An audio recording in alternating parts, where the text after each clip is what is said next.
This is the Vision 79 podcast, where my friend Sander and myself, Mason, discuss recent developments in our business and personal growth. The name Vision 79 comes from our respective racing numbers. Sanders is 40, mine is 39, and we have similar ambition to progress in our business and personal growth.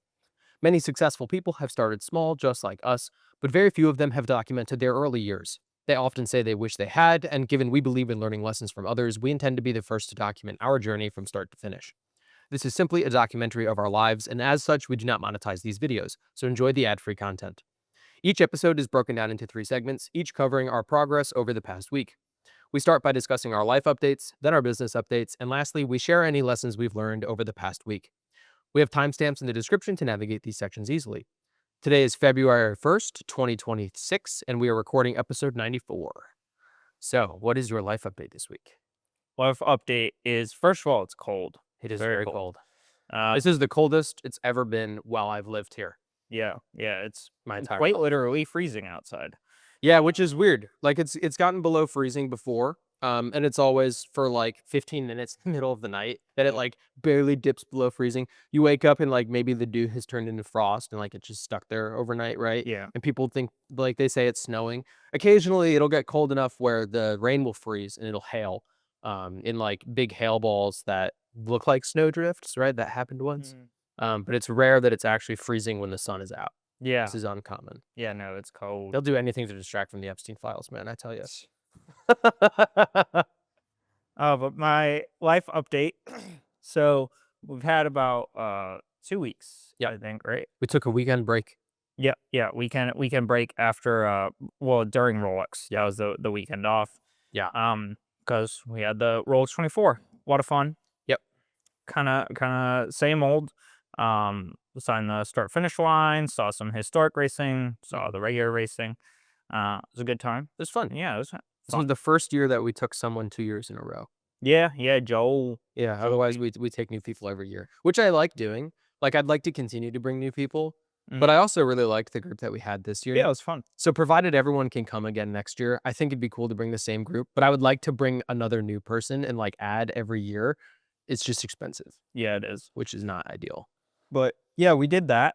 And then so in the past 2 weeks, I've kind of done some buttoning up of my cars and stuff around the house before I start at Blue Origin tomorrow. So BMW got new fuel pump, new fuel pressure regulator, associated flex hoses for that regulator, 2 new belts, 2 tensioners, idler, regulator vacuum line, light control module, and I think that's all. Oh, and front pads and rotors. So I buttoned that car up. Window regulator shat itself at Rolex, so I did that this week. But the car made it there. It did, yeah. No, it's running well. Drove it today, so did the window regulator as well, and then in the Miata, I replaced the soft top, did a coolant flush on it, and gave it a good bath. Gave it a wash. It's been a while for that car. And this week, while I was doing the soft top, I did an Autobahn, helped out Tom because Alex was out of town while I did it. So helped him with some lubrication services, small stuff, wheel speed sensor, car deliveries, etc. And I've never done a kava crawl style thing, so I did like a mini one yesterday. So just a last minute thing. I think you did a full one, 6 bars. That feels like a full crawl to me. Yeah, it was a good one. Yeah. But yeah, I did that yesterday. Just kind of last minute. I was like, I want to do that before I start. Do something. Check it off my bucket list. Yeah. So did that yesterday. It was a lot of fun. And that's honestly all I got. I'm sure you're gonna dive into Rolex more, so I neglected to write more. I've got a couple bullet points, but yeah, that was life update. Yeah, just getting the cars sorted, buttoning up my things before Blue Origin. So doing that stuff. Are you gonna talk about Blue Origin in your business update? No, I don't have anything else. Are you I excited? haven't started there. Are you excited? How do you feel about it before? Because there's only one episode that we're gonna record before you start. That is Blue Origin. I should have probably thought about that more. Well, you can think about it on the podcast. Yeah. Well, I think I'll have like 3 months of window where I'll be like, this ain't that bad because it's just new. Um, I think overall, hopefully I'll enjoy it more. I think it'll be busier. Then deck 4. Yeah. So I think I'll be busier at the very least. Hopefully I enjoy it more. Um, I mean, it's like, I like having time to do what I want, obviously, but Right. it's like, yeah, people in hell want ice water too, but it's just a factor of the situation. Right. So, I'm not like super pumped. I think it'll be a cool experience to be there in a different space. I think it's an interesting program from what I've gathered from the interviews. The people at least seem nice and good. Mm-hmm. So, I think in that respect, it'll be good. Um, in terms of the business stuff, the e-commerce business is what it is. It's essentially valueless, right? So that's essentially in the hole there. Um, but my plan is basically to try and build back up over the next 6 months so I can get to starting a baseline again. So it is what it is. I'm not super excited about it, but I'm not like dreading it either. Mhm.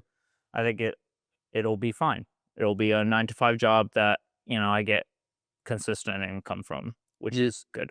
So you're kind of approaching it with the attitude of like, nose like head down and like chip away at the debt until it's gone. Yeah, It's that's like that's pretty much the getting the to a goal, rhythm. the incentive. Um, I've never felt so lost and misdirected before, so I think that's kind of I was gonna say interesting, but it's really not fucking interesting. It's miserable. Um, I think there's nuance to everything. yeah, I'm still searching for fucking nuance in this though. It's just like it just at least from my perspective, it just sucks. I just hate it. I don't like having lack of direction. I don't like having Mm, like a lack of where I'm going and why. Just right. it's like it really pissed me off this week because it was like this week I was buttoning stuff up and whatever and taking it easy this week, but I was like, This is post Rolex. yeah, post Right. Rolex. I was thinking, I was like, this is probably how a vast majority of people live their entire lives at 9 to 5s. Hmm. Is like 9 to 5 work and then buttoning up a couple things Yeah. and then just chilling, right? And like I probably chilled. I mean, I chilled more than I usually do from like my lens, but I probably chilled less than like the average 9 to 5er may, Yeah. somewhere in between that range, right? Um, but it was still like even just a week of like taking it a little bit easier. Like I had moments where I was like, I really like I don't like having a lack of direction and I Yeah. like a lack of. So it's like I like I was thinking about trying to drop the engine in the Porsche this week, and I was like, I don't want to get in the middle of that and like during this week and then start my first week of work and like I don't know where like I got to figure out where I'm going to put the engine and transmission when I drop it. So it's Right. like there's a bunch of stuff that's got to get in line. So I was like, I'll just button up the cars that run and drive to ensure that I don't have to worry about them once I start. Right. Um You need a reliable one to get to work. yeah, and now both the cars are set up and they're good Hmm. for the time being. So, it's but I definitely don't like the lack of direction. Um, I think a lot of people feel that way, and I think a lot of people like I think that's why people drink.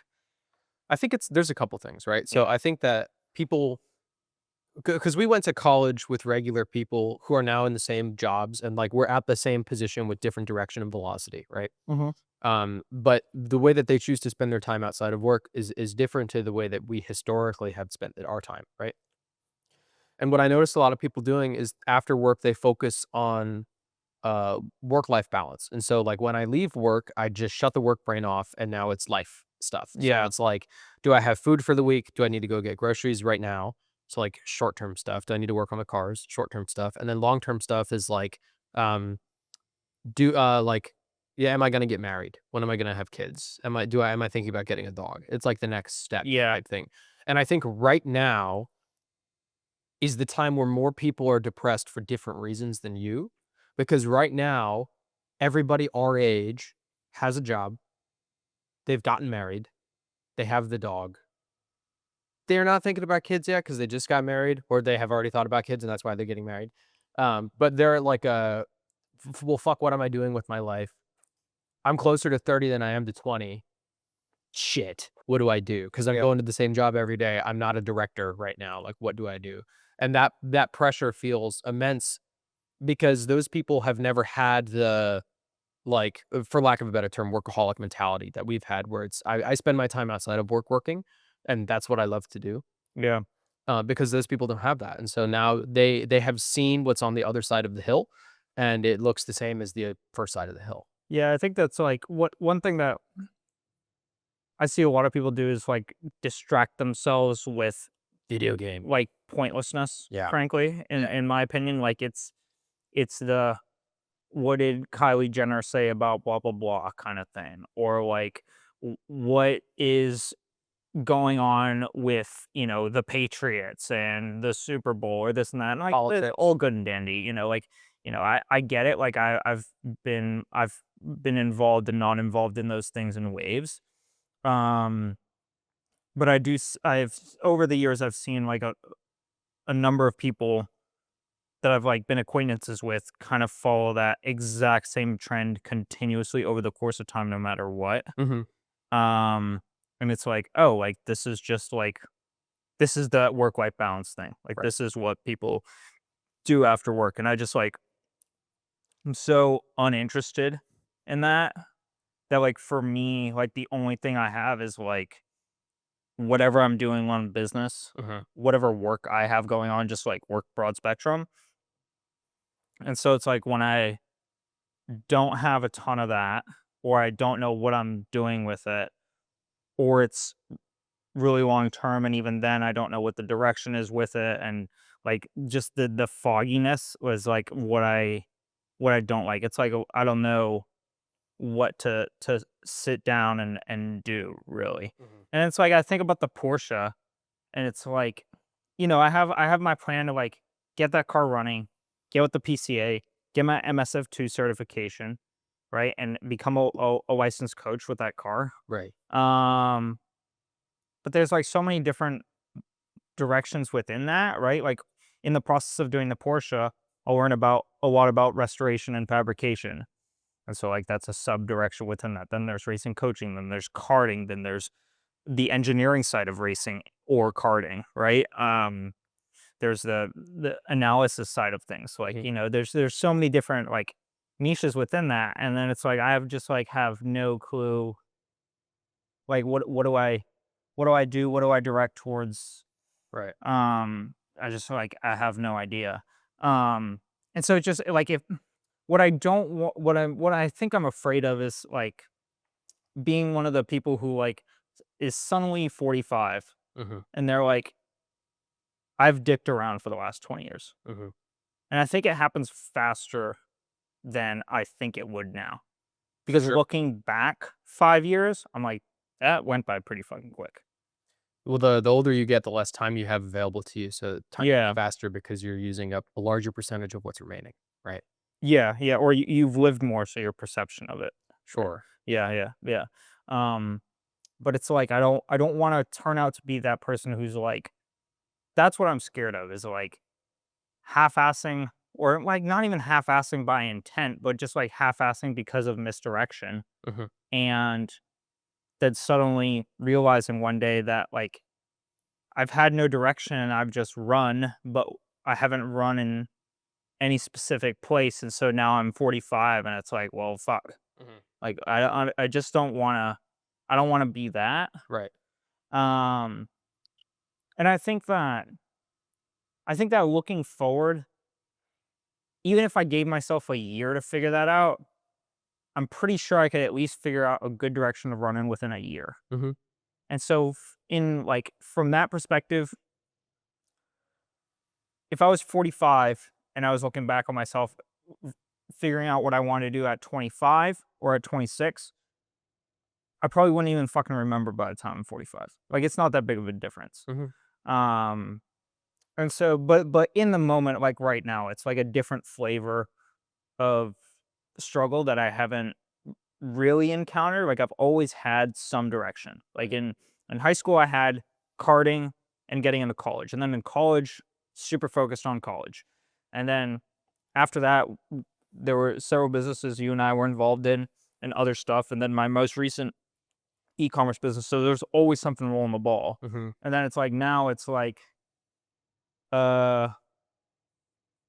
what do I do? Well, I think the sticking point here isn't that you don't know what to do because I mean, you could just pick a thing and then laser focus on that and go for it. I could, The yeah, sticking point here, the difference now to those previous projects is now you're trying to place more emphasis on what it is you're working on and why, right? right. Because I mean, by the end of this podcast, we could pick a direction and you can lock onto that and then Yeah, go just eat don't. it. I just did that with e-commerce, and I know, it fucking blows because I hated every aspect of it, and I stuck on with it for longer than most, I would say, right. and I hated it, and I'm not willing to do it anymore. I don't care if that means I lost an opportunity. I just don't fucking care. Right. It's not that you don't have the ability to go do it, it's that you're trying to be deliberate about what it is you Yeah, do. right. Right. And that's the sticking point. Yeah, yeah, and so it's like I don't know. I don't have enough information or enough know-how to figure out how I can make the best impact. Mhm. And so I don't know what avenue that's gonna be in. And I have no clue how this would like I have no clue how I would ever I mean, that's not true. I don't know my path and I don't know how to make my impact. And so therefore I feel lost. Mhm. And so that's kind of what I've been doing. And then this week I was just kind of more easy going, just trying to, I guess, prep for work. I mean, I'm not terribly excited. It's I lose 40 plus hours a week automatically, right? It's overnight. You gain income. I gain income, and that's what I need right now. So Right. it is what it is. I had a similar approach to spring break in college because spring break to me always meant practicing 2 or 3 times a day at the canal, and the canal practices are brutal because it's just point in that direction and then row for like an hour and a half and then turn around and then do it the same way back the other direction. And there's nothing to look at. You're not on a river. It's like there's two grass walls that go up and block your field of view on either side. So it's actually like being in like purgatory where it's Yeah. just straight line of water behind you and grass on either side and maybe like a boat next to you, right? Um, and so we would approach those days differently to most practices because most practices you have variety. Like, there's different chunks of pieces that you're going to do, or you're working on a specific technique, or maybe it's windy that day. So you have to go in the creek and not the river, and you have to navigate the creek differently. And like, you can exercise problem solving in your mind. But canal days we're doing this for longer than normal, and we're going to do the same thing thing at like stroke after stroke for hours. And it was really difficult to get your mind right for those practices because of how challenging it was just knowing that you had to do a lot of something boring for a long time. Yeah. And that's just what needs to be done. And so that was our approach to that. And it sounds similar to the approach where it's like, I need to crush this debt. I'm doing it by getting the job at Blue Origin. Just going to go do the job and I'm just going to crush it. And then I'll analyze when I out of it. Yeah. Yeah. Yeah. And it just is what it is for a while. Um, Yeah. just is what it is. You know. Not super ecstatic about it. Mhm. Um, Just don't start smoking weed and playing video games. You'll be good. I mean, it's like I going through this, I get why people fucking do it. Yeah. You Yeah. know, because it's a I'm lot fucking easier to just dissociate. for sure. It's a lot easier. Well, and after going to work for 8 hours and doing something that you don't wanna do, wouldn't you rather spend the next 8 hours doing something that you really love doing to try to balance it out? Yeah. But that's the thing is it's at the very most, it just balances out. Right. You end up neutral, and then you realize that you're neutral, and then that makes you depressed, and then there's a little bit more negative than there is positive, and I think that's why people get stuck in a rut. Because you either have to have a job that you dislike moderately, but a personal life that you love overwhelmingly to net positive, um because if it's a perfect balance, then I think that's still losing, right? Like, it's like the grow or die type thing. It's either you have to have a life that you love more than the job that you hate, or you're just gonna be sad. Yeah. But yeah, that's I have a shorter update this week. I didn't really think about too much. I'm sure I'll have an update for work starting up and whatnot. But Hmm. yeah, it's just it is what it is. It is what it is, and it's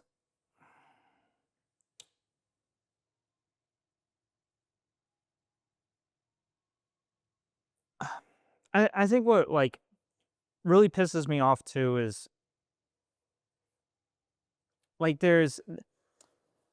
you see this especially common like within like the church community Hmm. is like there's a lot of people. I was thinking about this today at church, and I was like, the preachings are always like, you know, give yourself up to God, and then or something along the lines of give yourself up to God and His plan, and he will break you down and build you back up tenfold that which you had, right? Like Hmm. that's like general gist 101, Hmm. right? And like the message is always like there's something so great out there for you. And it's like, as a 25-year-old, it's nice to hear that, Hmm. right? Sure. But I do think about the 60 and 70 and 80-year-olds who are driving a $2,000 clunker. To church every Sunday. Yeah. And it's like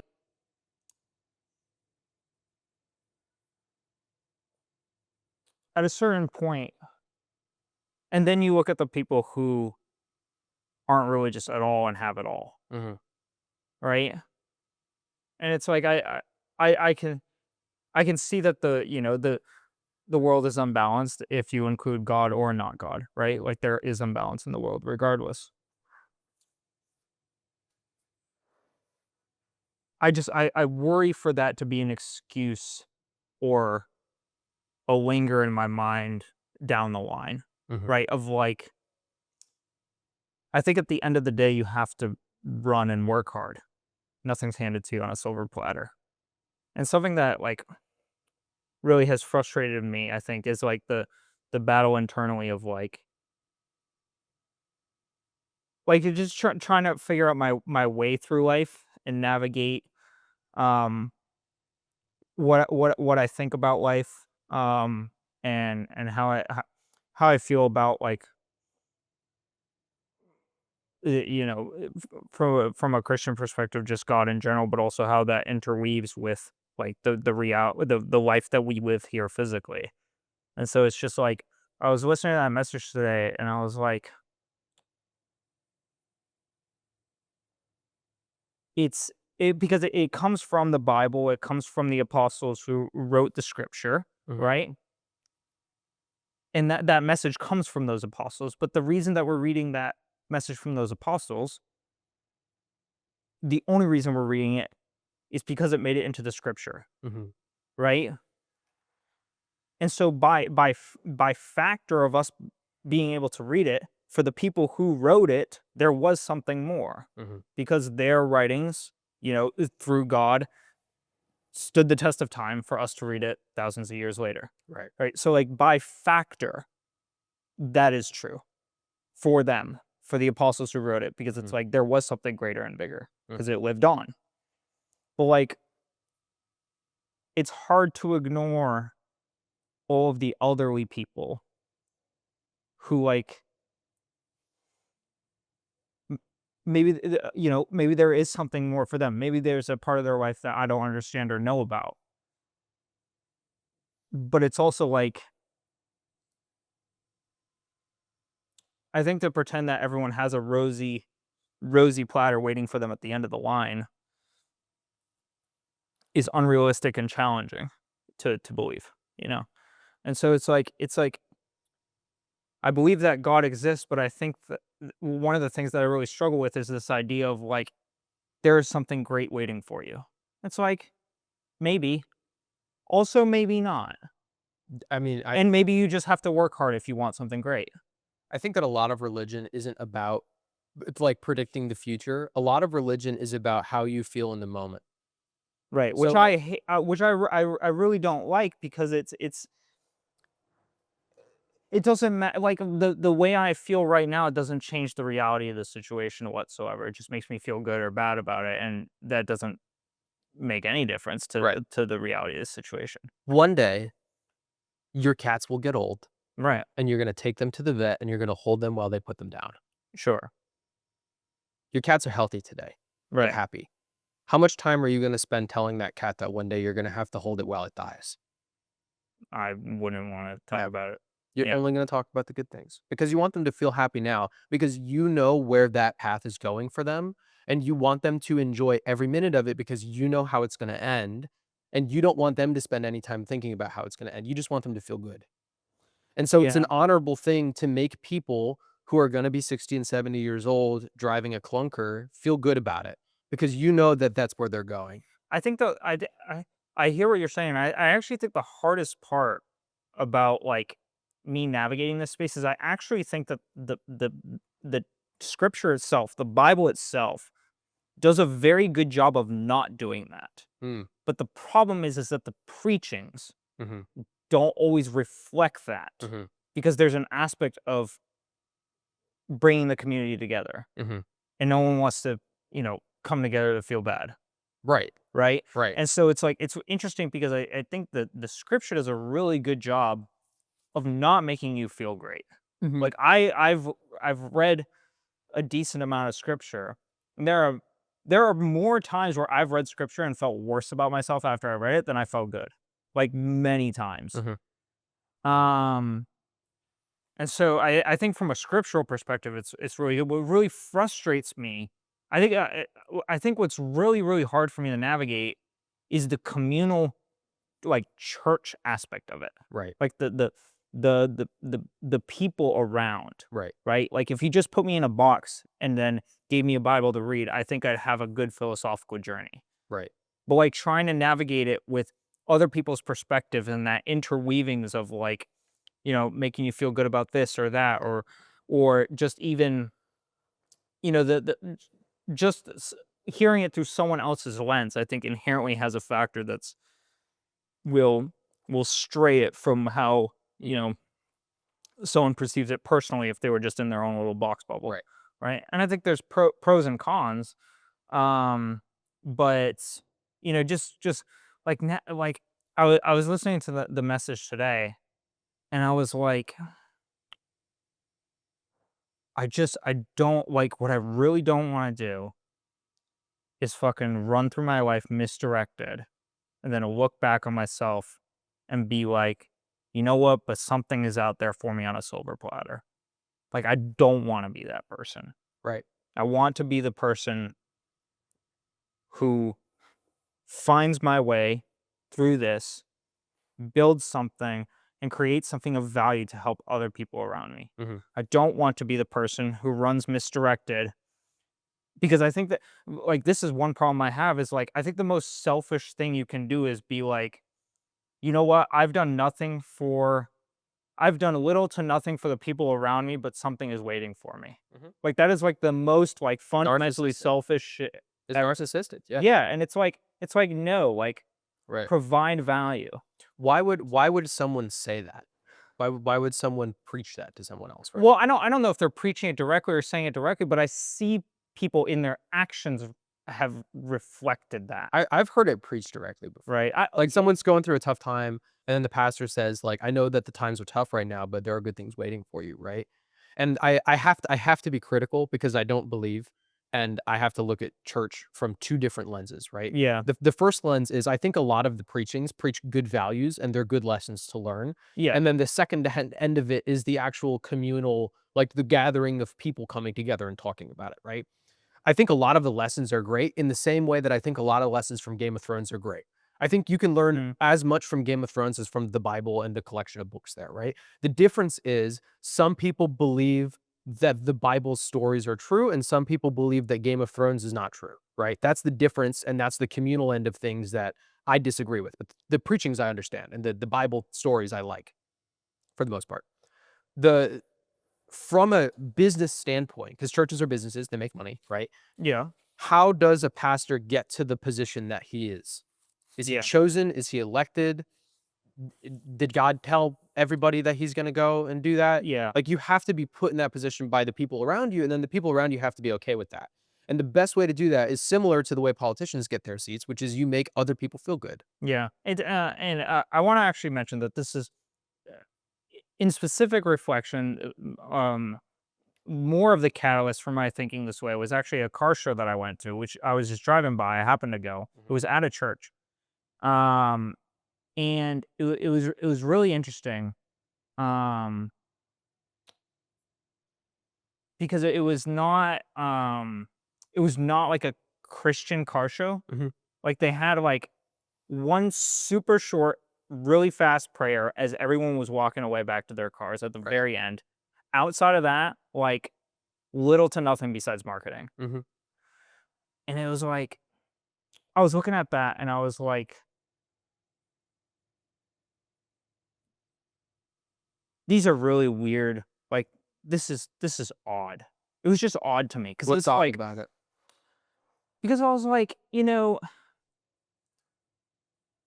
I see so much like, I think the right word for it is like hypocrisy. It's Mhm. like contradictions within like Okay. people or communities. That's what I'm trying to say. Okay. But it's like I see hypocrisy within a lot of the Christian communities where it's like there is one thing for the message. There is like one thing that's like at least said to be true scripturally, let's Mhm. say, but then there is not a reflection of that congruently across Christian and church communities. Do you have an example? Um, So I can like better like understand. putting God first, right? Like if you were to go to a Christian car show, you would presume that like God would be put first. Like, you would do a prayer before the car show. Sure, or just like have it be n- not have it be like an afterthought back of the hand thing, but Mhm. like this is why we're here and Right. Well, whatever you would want to do, welcome right? to our church's car show where we are, like, Yeah, or celebrating God for through our love of cars or something sure, like that, whatever it is, right? including the Um messaging. and it's just like interesting because there is that like aspect of we don't want to market too hard. We're trying to keep people happy and content, Right. and it's like that's just something that it really rubs me the wrong way, because it just feels fake. It just feels fake, and I just like what I don't want to happen is for me to run through my life and then convince myself somehow that the fakeness I see today is like somehow the reality up in front for me, Mhm. you know? Um, and so that I've felt misdirected and just kind of buttoning up random shit this week. But We long story short, we both know a person who is in a pickle all the time. And every time they ask for someone to help them out of the pickle, they talk about how they're gonna get out of the pickle next time and how it's not gonna happen yeah, again because they're gonna do this and that, and it's gonna get better, right? And then they don't do this and that, and then they end up in a pickle again.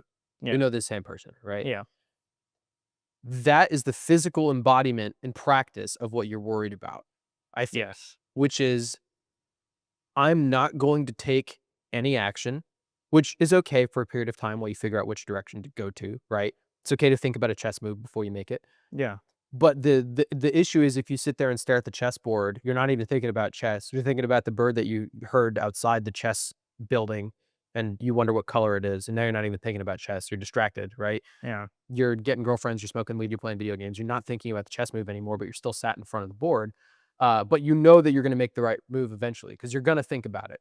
But I've got to figure out what bird is making that noise first, right? right. And then you get distracted. And I think a lot of what happens in the religious community is the emphasis is so much on feeling good that you don't actually focus at all on what needs to be done to get where you need to go, right? Well, maybe depending, but I think that one of the strongest emphasis across the board is as long as you're in front of the chess piece, God will move the pieces for you.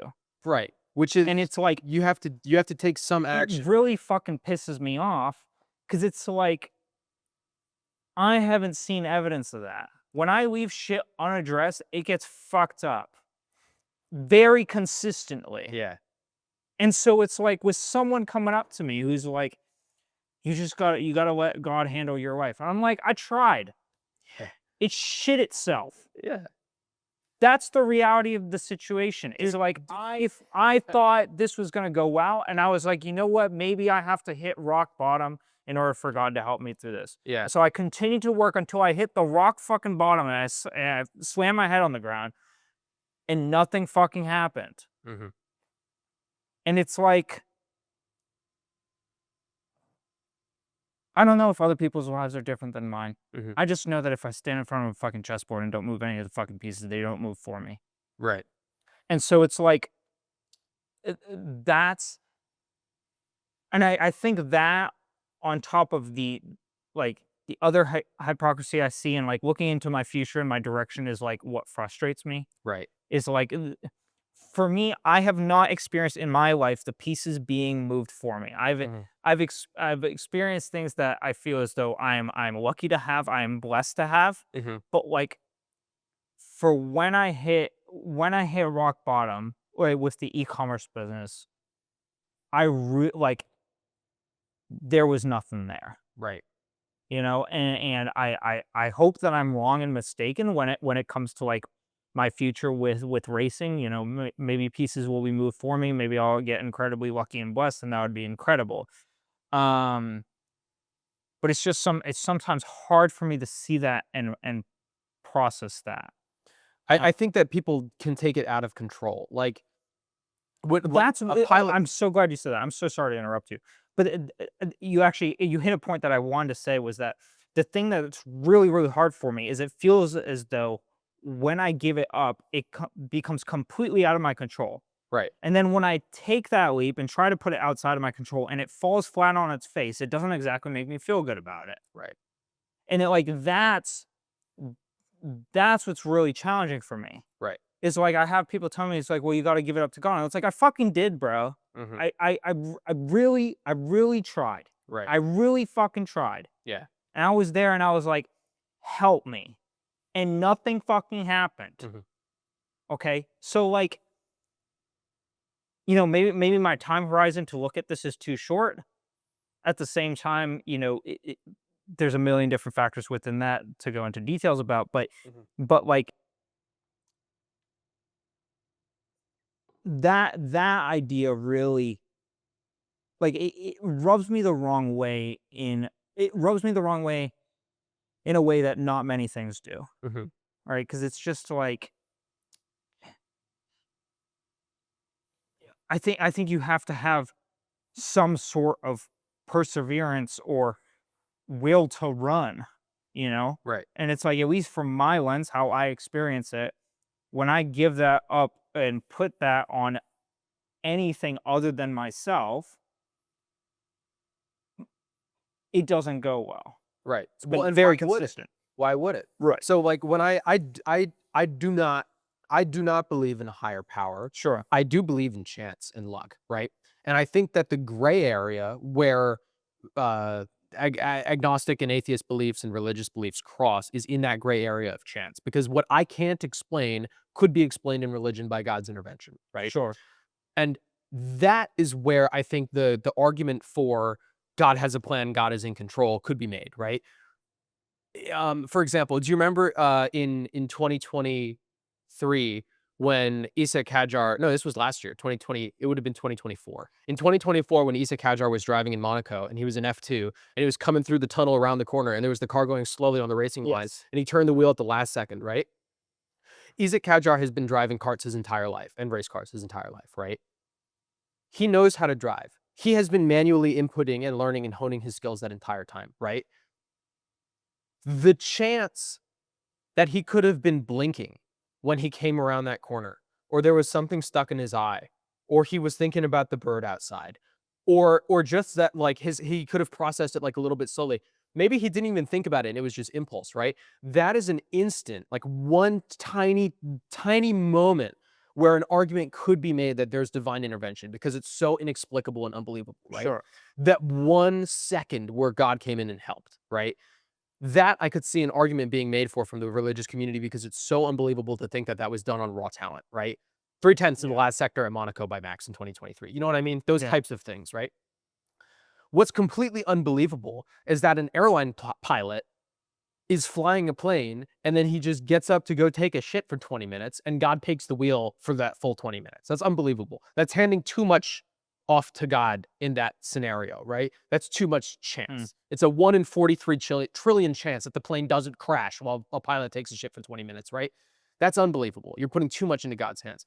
And I think that what I see a lot in the religious community isn't you need to work 99.8% of the time, and then God will take care of the 0.02% chance. When you're coming around the tunnel in Monaco, he will guide your hand to not get in an accident. You're not going to snap oversteer when you Yeah. avoid that car, right? And what I see in the Mormon church is really interesting in comparison to other religions because the Mormon church really emphasizes going to school, learning business and finance, making a lot of money, giving that money to the church, but being successful in making money. They place a huge amount of emphasis on that. Um, and they have it structured into their church, right? But the work ethic of you need to go out and work and God will help you make it happen is really strong in the Mormon church. That's what that makes more sense to me. Mhm. And it's Me at the too. very least, it's a lot less frustrating because at Right. least it's reflective of what I see in my life. Right. Because what's not reflective is when I sit in my ass. Oh, like if I go home and sit on my ass, nothing happens. Right. You're handing too much. You're taking a shit for 20 minutes while the Right, plane's right. Like it's and then I like the idea of just completely dissociating from work ethic and like only counting on God to push me forward. It's like that's unreasonable to me. right. And so it's like it makes a lot more sense that like if you run, then you can receive help in How that sense, how right? many racing laps have you done in your entire life? Thousands. 10, 15, Probably not. Probably 8,000, 3, 3, 4. 4,000? How many of those laps were in like true flow state? Probably less than 5. Right. I did Actually, probably less than 10. Less than 10. 10. right. Yeah. An incredibly tiny amount, right? Yeah, I did a the math. small I fraction. did the math once for roughly how many rowing strokes I've taken in my entire life. I can think of every stroke that I've had in pure flow state, right? Yeah. Super rare. I think that's a really great visualization of God lending a helping hand, right? Like if Mhm, for every flow state lap you have is the lap that God is with you for, then every other lap that you've done is you doing it on your own, mhm. right? And maybe he comes in and you have a flow state lap when it really counts and that's God helping. Maybe he does it during practice, right? But if you don't do the thousands of laps, he's not going to come in and do it for you. You're not in flow state every lap. He's not there acting with you every single lap, Right. right? And so it would be unreasonable to presume that while I'm sat in church on Sunday, for me to think, "Oh, I'll become a Formula 1 racing driver because God has this, like, golden platter waiting for me. That must be what the golden platter is, and I'm gonna wait for the phone call from Haas F1," right? That's unrealistic. You have to go out and do the laps, and then maybe on one of those laps, he'll be with you. That's Right. my thinking about it, and that's how I wish that it would be preached, and that's what I see the Mormon church preaching, is you have to go and do, and he will help you when you do. Yeah, yeah. Um, yeah. I hear that, and something that has frustrated me this week is, like, the combination of that thought and ideal I see being pushed Mhm, of, like, kind of just sitting and waiting mhm. and seeing the evidence around me of that not being true. Right, But I could I do see personally or could see evidence of, like, when you work or take the chance, God will help you for the last percent, right, right? Like, I could see that. right. Um, But you're only gonna preach that to people who will actually go and work. Because if there's right. someone like the person you and I know, who we both know, that cat is just gonna live a happy life and then it's gonna be put down. Yeah. You're just gonna tell that person, just keep waiting, because you know they're not gonna go and work. And they'll like you, and then they'll elect you to the position that you want because they like you. Yeah. Yeah. It's just, but long story short, I guess that was my life update. Quite long. I appreciate you talking me through this stuff. Yeah. Or talking with me. You get the point. Yeah. Um, but yeah, I'll be starting up Blue Origin, button up my stuff. Um, and I'll have a little bit more for business update stuff as well later on. But Cool. what is your life update? My life update is a little bit shorter. I just have 2 bullet points. The first of which is I'm glad that yours is shorter. Mine is too long this week, that's okay. and I don't have enough for business. I think this is it's been a long time since my very long time, if ever, that my life update was significantly longer than my business update. In fairness, though, you didn't write a lot for your life update. I just talked a lot for your life update. Yeah, I mean, I guess fair, but You would uh, say I'm more interested in your life this week than ever before. It's not really that. It's really just that I like that this podcast is a reflection of like a snapshot in time of where we're at, yeah. and it's the last day that you'll ever have before starting this job, and so it's like a milestone moment. So I just wanted Mhm. to take some time to reflect on it. But A gravestone moment. something like I'm that. just kidding. My life update is just the Rolex and working on the cars. So we had very similar life updates, but I don't go to church, so I have less of that. But I do have something religious to talk about. So, Oh, interesting. firstly, the Rolex was a lot of fun. Is it Max Verstappen F1 testing? Yeah. Is it? Are you dead ass? Yeah. I go to church every Sunday, and my church is Formula One. All right, go ahead. I'll start with that one. F1 testing started this week. So there's usually for F1, there's just 2 weeks of testing in Bahrain where the cars do their shakedowns and stuff like that. This year, since it's a new regulation change and there's 11 teams and it's new power units and new aero and everything, they got an additional week of testing. And that was this week at Barcelona. So in Spain, very first shakedown of these new cars. And in a few weeks, they go to Bahrain for their actual 2 week test, right? No press, no fans, no media allowed at all for this test for no reason.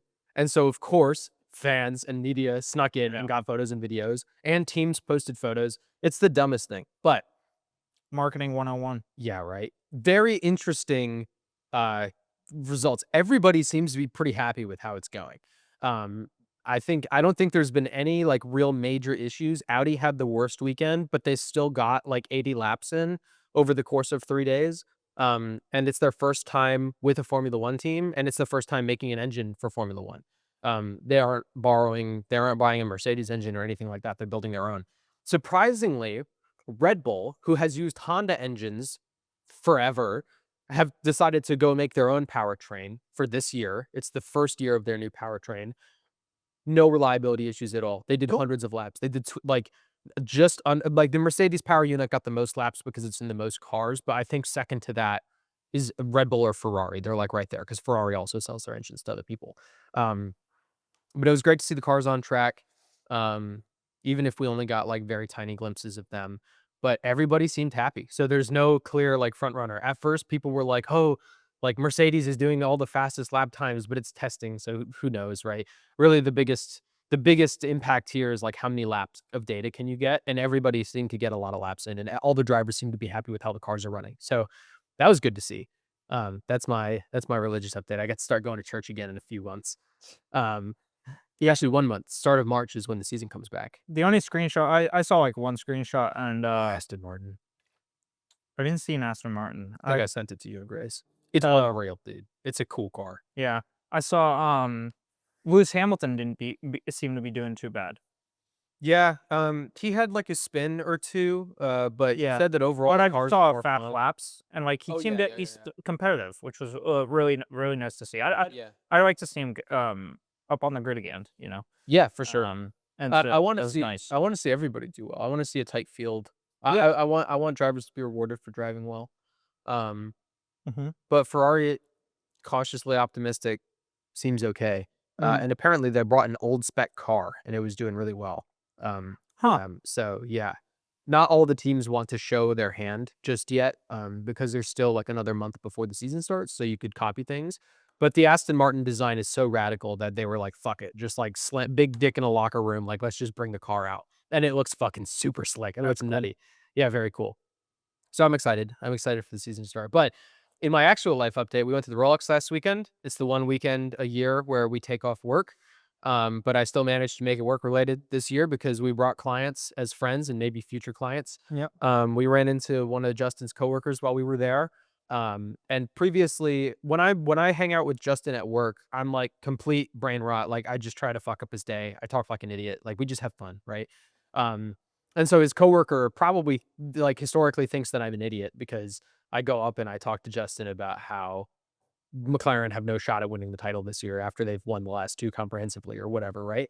Um, uh, but he's looking at buying property here. And while we were at the Rolex, I was like, "Oh, this is the one weekend I take off a year." But this year, I managed to make it a little bit business related because I brought clients with me. I helped Justin get his apartment. Joel is thinking about getting a house when his lease is up, etc. And Bo was like, "Oh man, like maybe I should work with you too." And I was like, "I mean, I would be happy to have you." And he was like, "Cool, let's like hang out sometime and talk real estate." So, um, Yep. yeah, that was fun. I think everybody had a great time. I took it off. I didn't do shit. Yeah, that's good though. That was yeah. That's, Um, that's on brand for the week that you were setting up, right? yeah. I mean, I was actually planning on making it more business related, but I screwed up, and most of the teams that I thought were going to be there that I talked with Right, during the roar were not there, and right. so um, I walked around the garages and I didn't see the people I knew, Yeah, and I was like, I'm just gonna, I guess I'll enjoy the weekend. I'll observe. right, I'll still take note of like how things are running, how things are working, what people are doing, and stuff like that. great. But kind of standard Rolex for me. Yeah, yeah. I had a lot of fun. Uh, the tower was a little more disappointing this year than it has been in years past. We didn't get our hat, Yeah. which blows.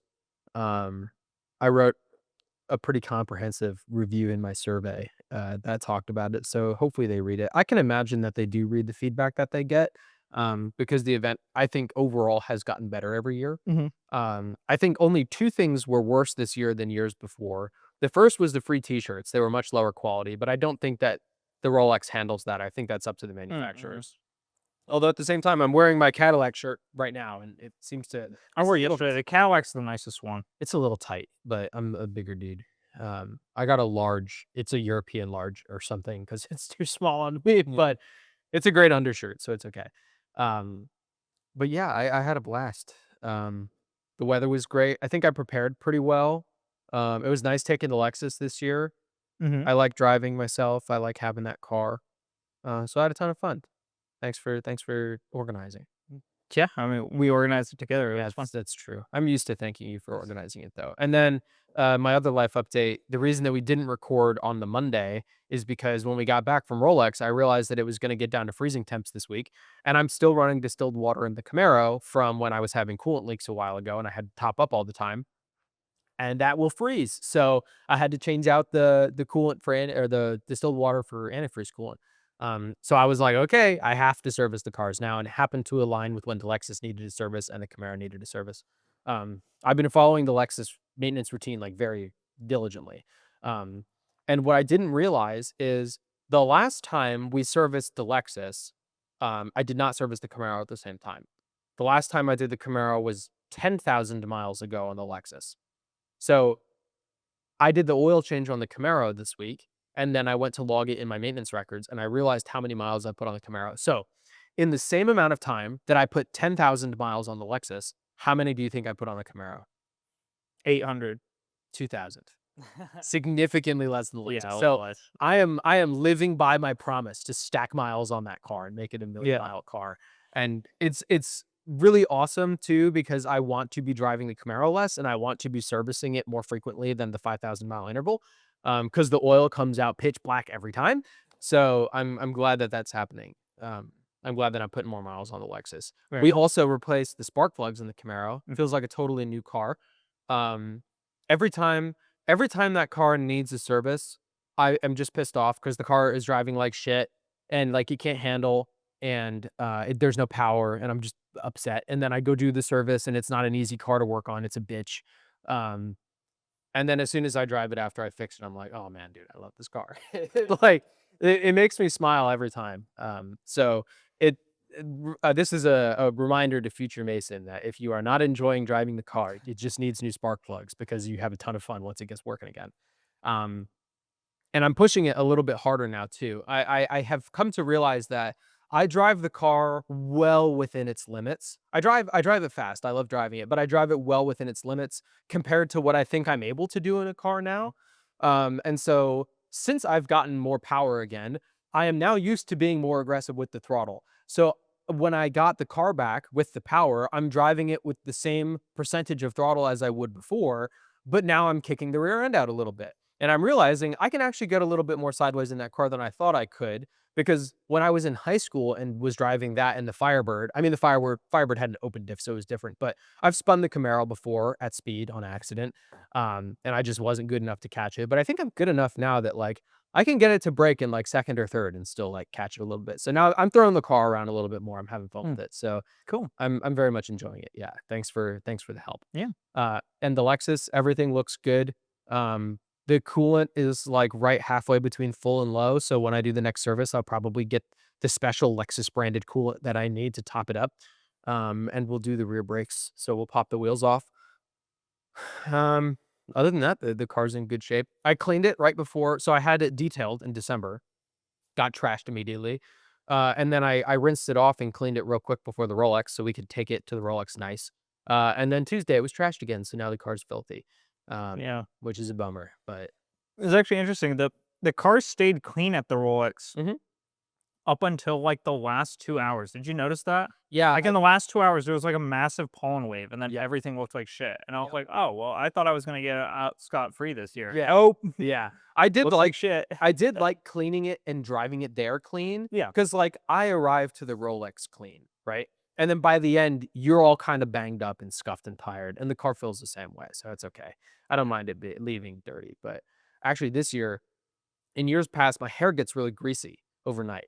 And so in years past, I have like not showered overnight at the Rolex. So I end up feeling really scuffed the next day, right?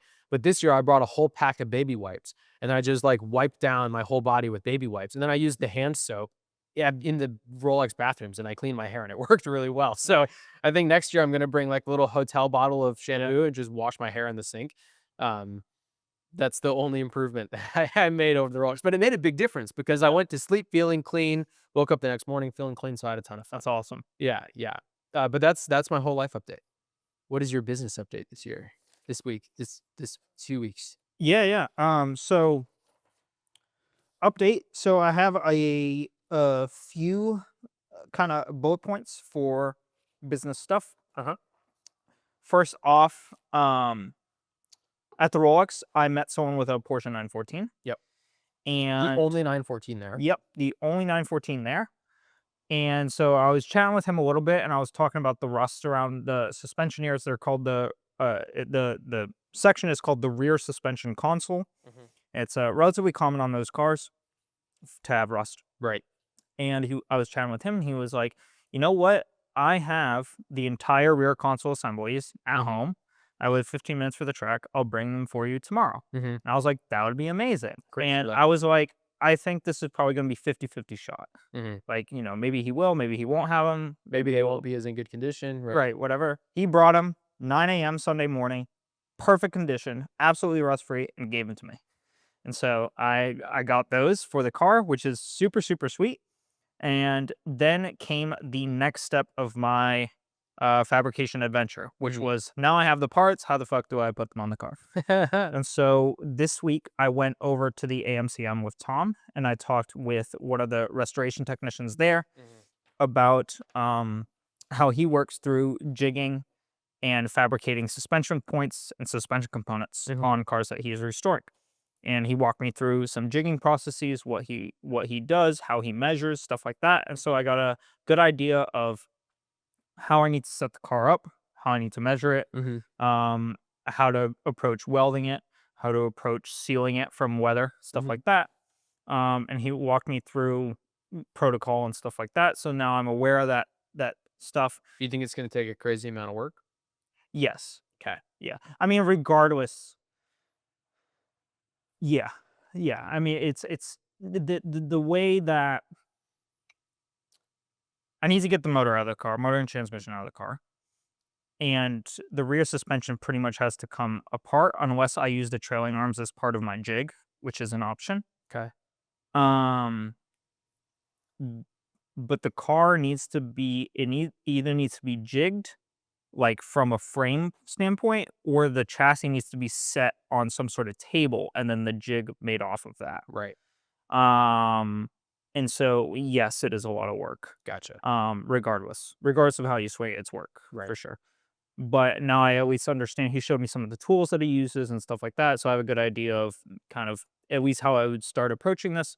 And he was very kind. He offered to come over to Satellite Beach to help me Oh, cool. jig it and look it over, make sure everything is square. Sweet. He's got a lot more experience than I do. Does he have a welder?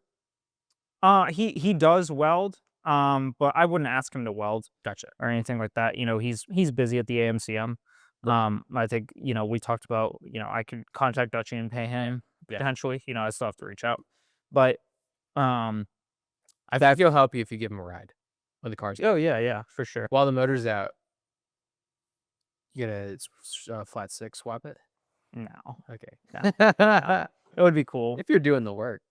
No. I mean, it's too expensive. And the motor That's runs so good. That's true. It's just pricey. Right. So Blow this one up and then flat six. I Once hope I don't blow it up. That's not the goal. I hope not. But yeah, it'll be a lot of work. It'll be a process, of course. But I do have direction in that respect. Yeah. Additionally, at the car show I went to, I met someone who's with the PCA who has his MSF2 certification and races a lot at Sebring. Cool. And he offered for me to come out to Sebring with him for one of the events, and he can show me around, introduce me to different people, kind of show me how things are run and operated there, and kind of get my foot in the door in terms of the MSF certification stuff. If you go to the 12 hours at Sebring, you could talk to the same teams that were at the Rolex. Yeah, I'd say hi to them there. that'd be cool. Yeah. So They'd be like, damn, this guy gets around. We should hire him or employ him somehow. yeah, one thing I'm planning on doing is they actually have HPDE events once a month at Sebring with the PCA. Cool. And so I want to start going to those because it's nearby. Mhm. Admission is free, which is Oh. really awesome. Yeah, so it's close enough, and I don't have to pay to be there, Right. and I can talk with people and make connections and potentially start to get some direction on what I want to do and why. Right. And I like that because it's affordable, Right. and I can't afford much, so might as well do things that are free. Not much in racing is free. Anything that's free is good. Yeah, Yeah. seriously. So I'm really happy about meeting him and chatting with him, as well as the potential to start working towards my MSF2 and understand the community. So Yeah. But- I don't know if I'm remembering this quote or if I just made it up, but I know that there's a quote out there that's like, if you want to lose a fortune, you should get into racing. But I think Yeah. the quote that I just made up is that lighting your money on fire isn't the fastest way to get rid of it. It's to start a racing team. yeah, I think that would might be be my own quote. But that's funny. yeah, no, it's true.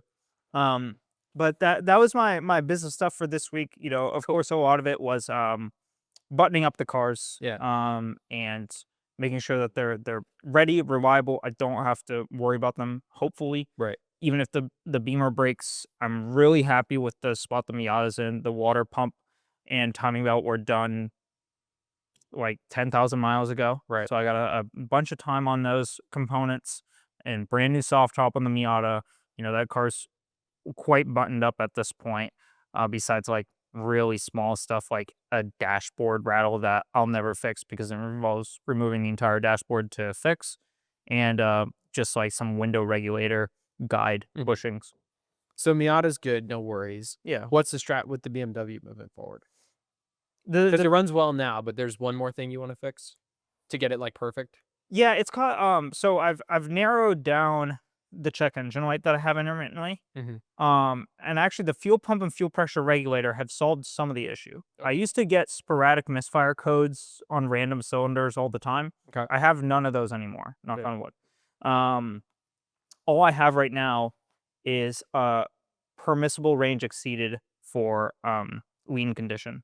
So it's trying to, Permissible range exceeded. so the car is essentially saying You can't. we're trying to richen the mixture in order to get the AFR right, but we're beyond the range that we've allowed ourselves to change stuff.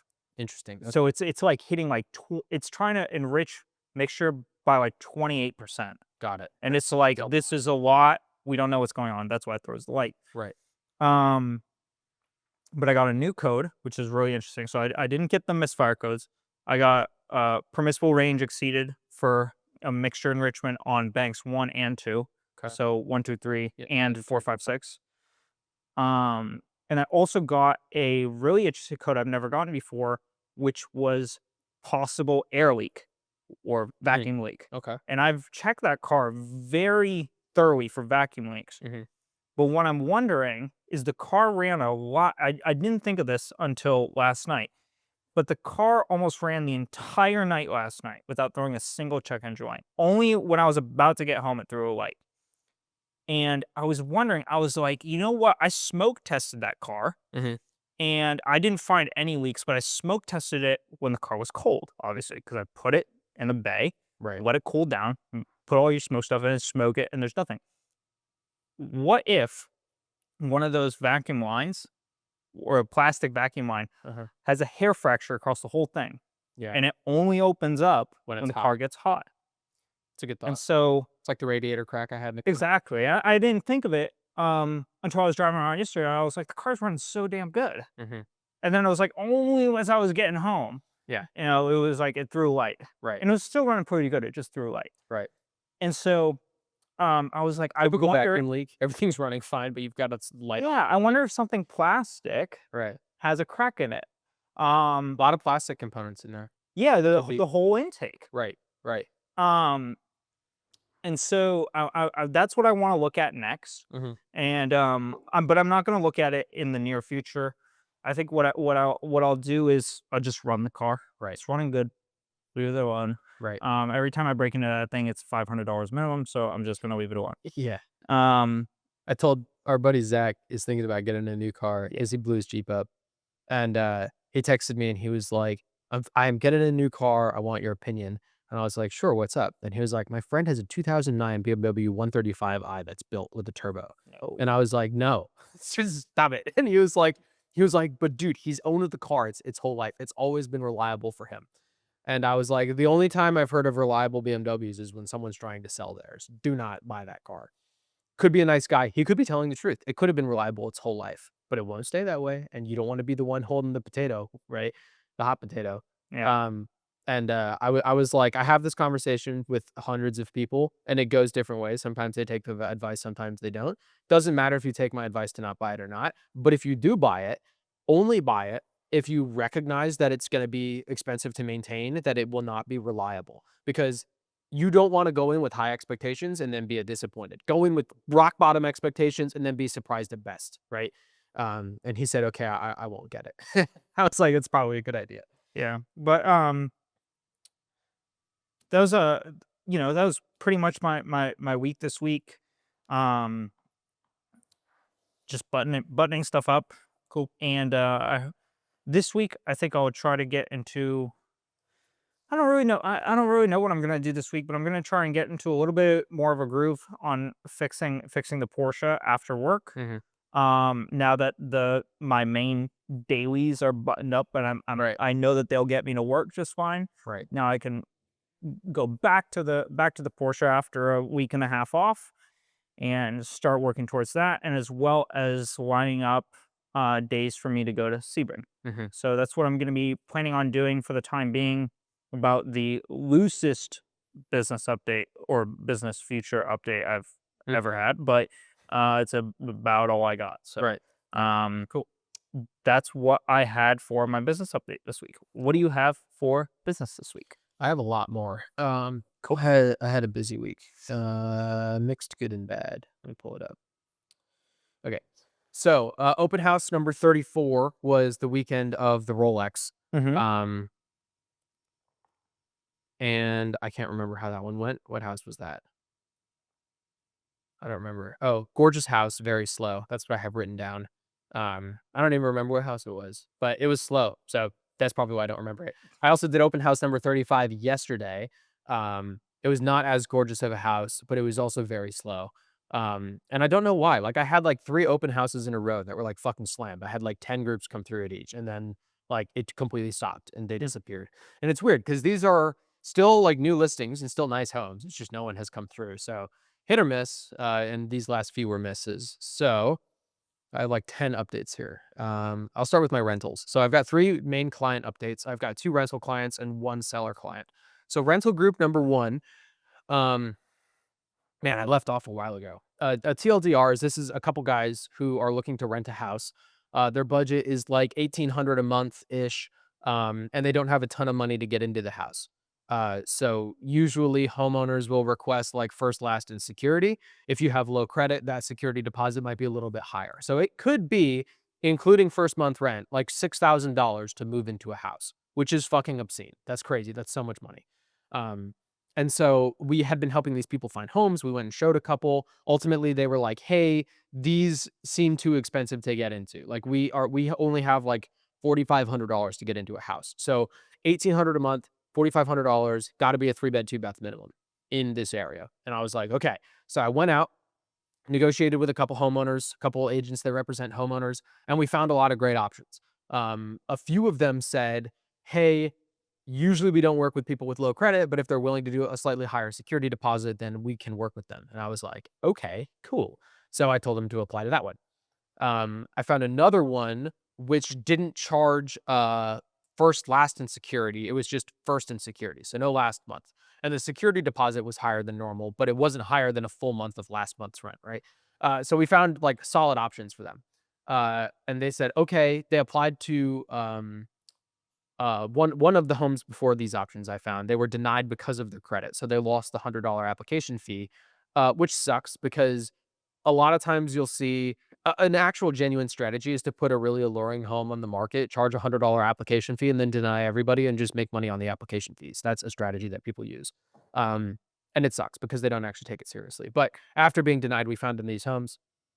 They said that they were gonna apply to those homes, and then I texted them a few days later, and I was like, "Hey, the agent just texted me, and they said they haven't gotten an application. Is everything good with you guys?"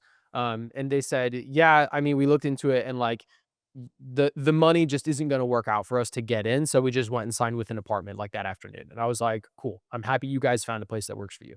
Um, and I ran into that guy later, and I was like, "Oh, dude, like, tell me about the apartment." He was like, "Oh, it's great. They're running this deal where it was like 2 months free. So, like, if you like spread that across all the months, like, there was no first, last, and security. Like, the upfront fees were way better. So, like, it worked out for him." And I was like, "Dude, I'm super happy. I wish you guys had told me because I could also help you find apartments and I could have negotiated those deals. But it sounds like you got a good deal. So I'm happy for you." And he was like, "Oh, cool.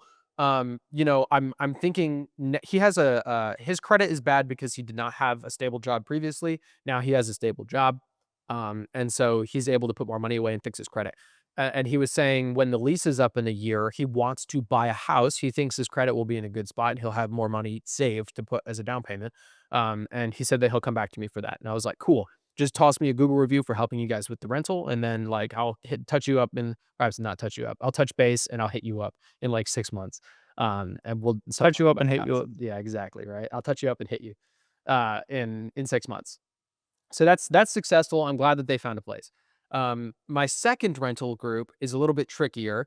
It's two guys also with bad credit, but their budget is like 2 grand a month is what their like max is. And so we had found them a house, brand new build, 4-bed, 2-bath house in Palm Bay, for 2 grand a month. So right at their limit, right? Gorgeous house. They ran the application. They needed to get a approval letter from their apartment complex that they live at, which is actually this apartment complex. And essentially, the homeowner just wanted confirmation from this apartment complex that they live here and they pay rent, just to make sure that they're telling the truth. Yeah. And our client stopped by the front office and asked for the letter, and they told him they wouldn't write it for him. And they were like, "Yeah, like, come." They were having a staff meeting, and they were like, "Oh, I'm not gonna do that. Just come by later, and we'll talk, and like, we'll get you to re-sign the lease for here." And so he left, and he told me he was like, "I don't think I can get in this house. They're not gonna write me this letter." And I was like, "What?" And he was like, "Yeah, they said that they were gonna try to convince me to stay." And I was like, "If they kept your rent the same, would you want to stay?" And he was like, "I mean, maybe, but at this point, I'm sold on getting into a house." And I was like, "Okay, cool. Like, I'll go talk to them." So I went and talked to them, and I didn't even like bring it up. I was just like, "Hey, I'm Mason. I'm representing someone who needs a letter to get out of here. I'm gonna put you on an email chain with the homeowner, and I just need you to tell him that he's the guy." And they were okay with it, so they didn't give me any problems when I came in and asked. That's good. Which is good. Yeah. I have had problems with the management here before, but usually we can get those problems resolved with like a simple conversation. So glad we got that worked out.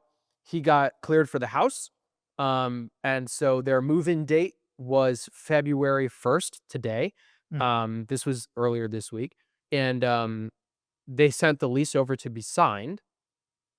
And when they did, my client texted me and he was like, "Hey, my roommate doesn't have the money to move in."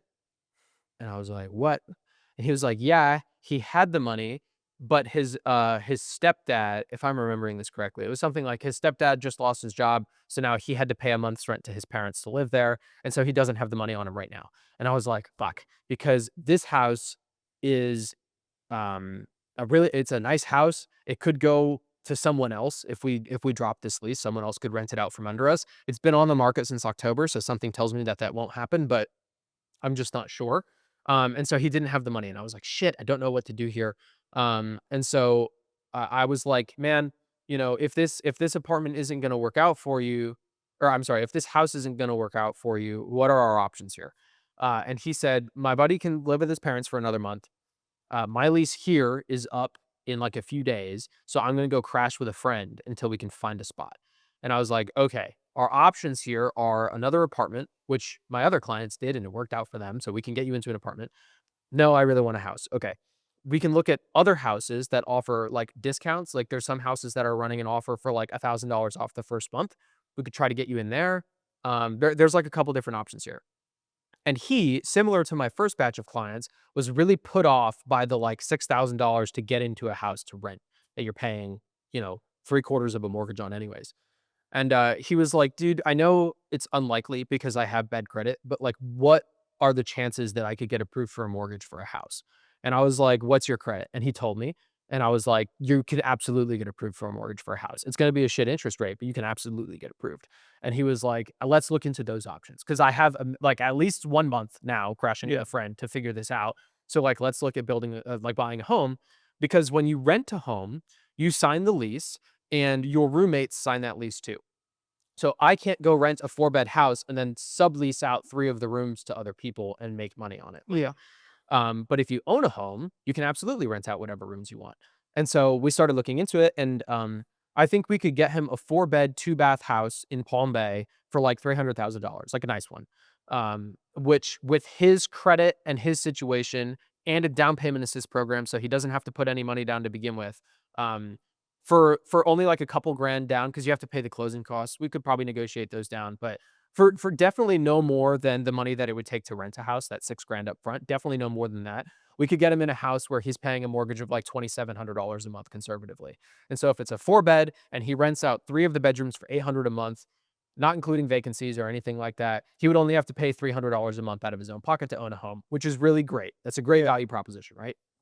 Um, and so he was like, "That is seriously doable. Let's look into this." And I was like, "Okay." So I hooked him up with our lender. He is going through the application process right now to get pre-qualified. And then they're going to talk about down payment assist programs. And so provided that can work, we could potentially be getting him into homeownership, which would be great. At yesterday's open house, one guy came through in the whole open house. And that one guy represents builders who are building new homes in Melbourne. Hmm. They're doing four-bed, two-bath homes for $300,000, but they're new builds, meaning they do lower interest rates. So whereas bad credit, he's probably looking at an interest rate of like 7.2%.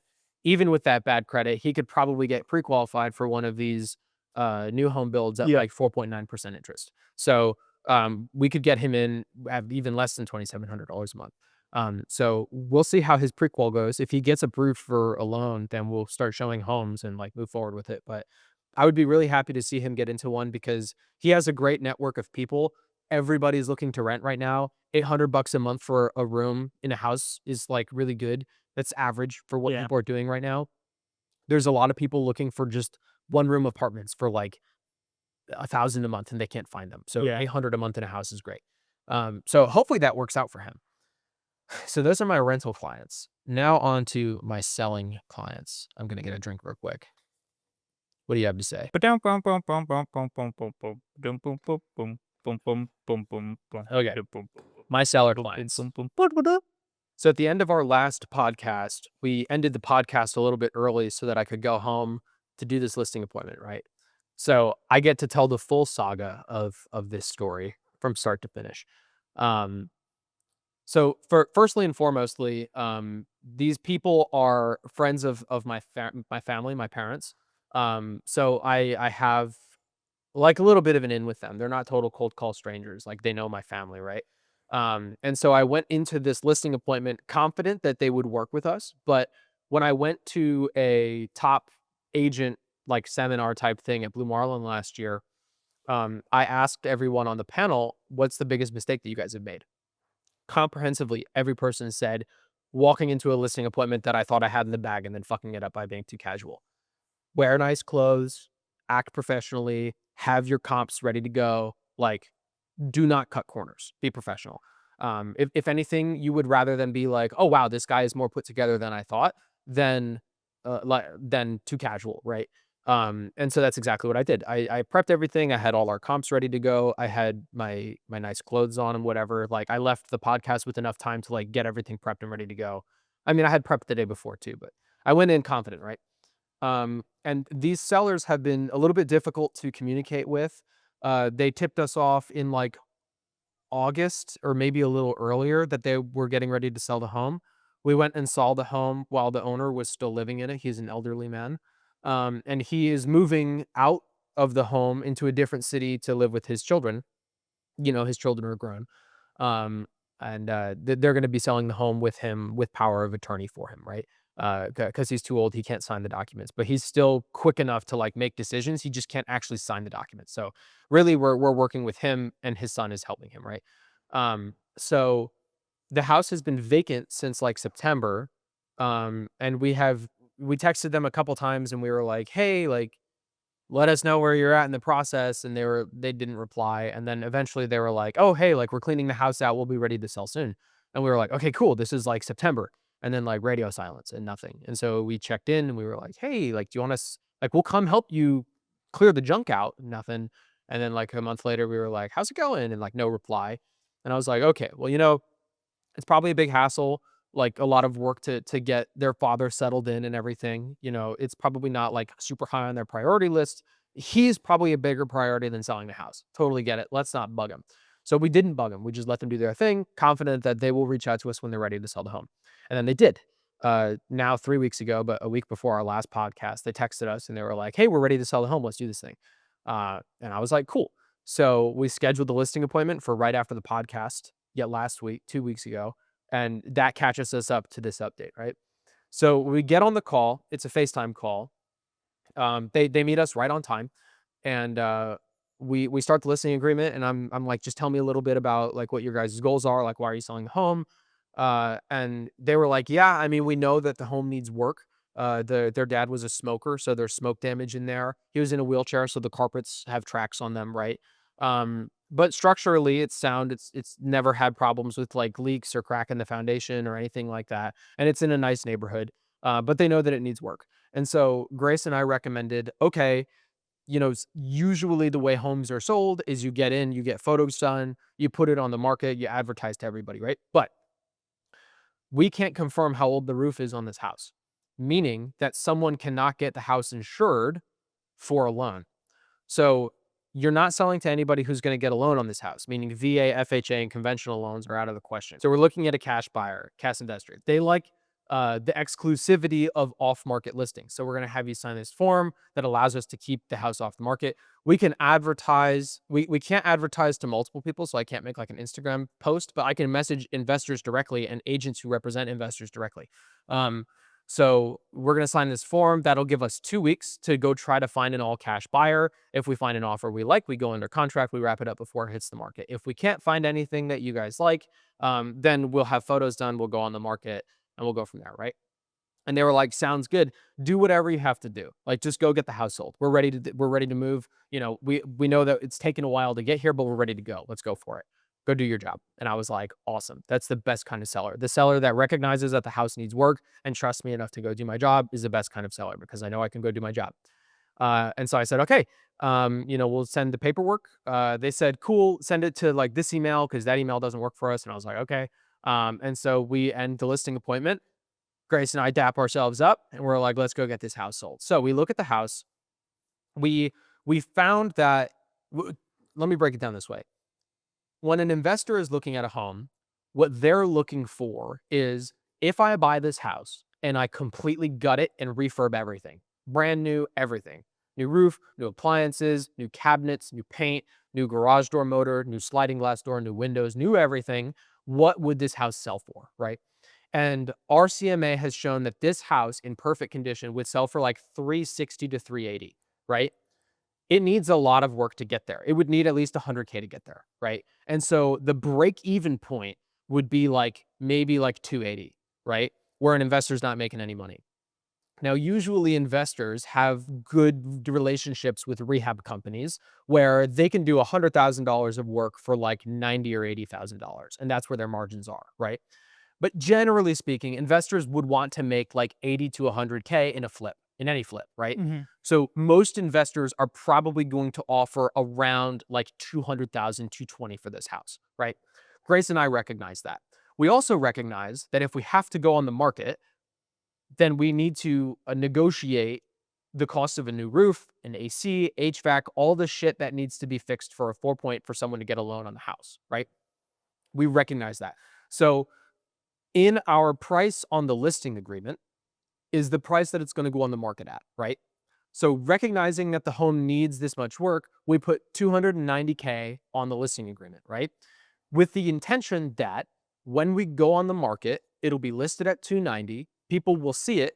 It'll stick out because everything in the neighborhood has sold in the 400s or high 300s, right? Most homes have a pool or something like that. So the 400s aren't abnormal, but they'll see 290, it'll stick out, and then they'll go look at it, right?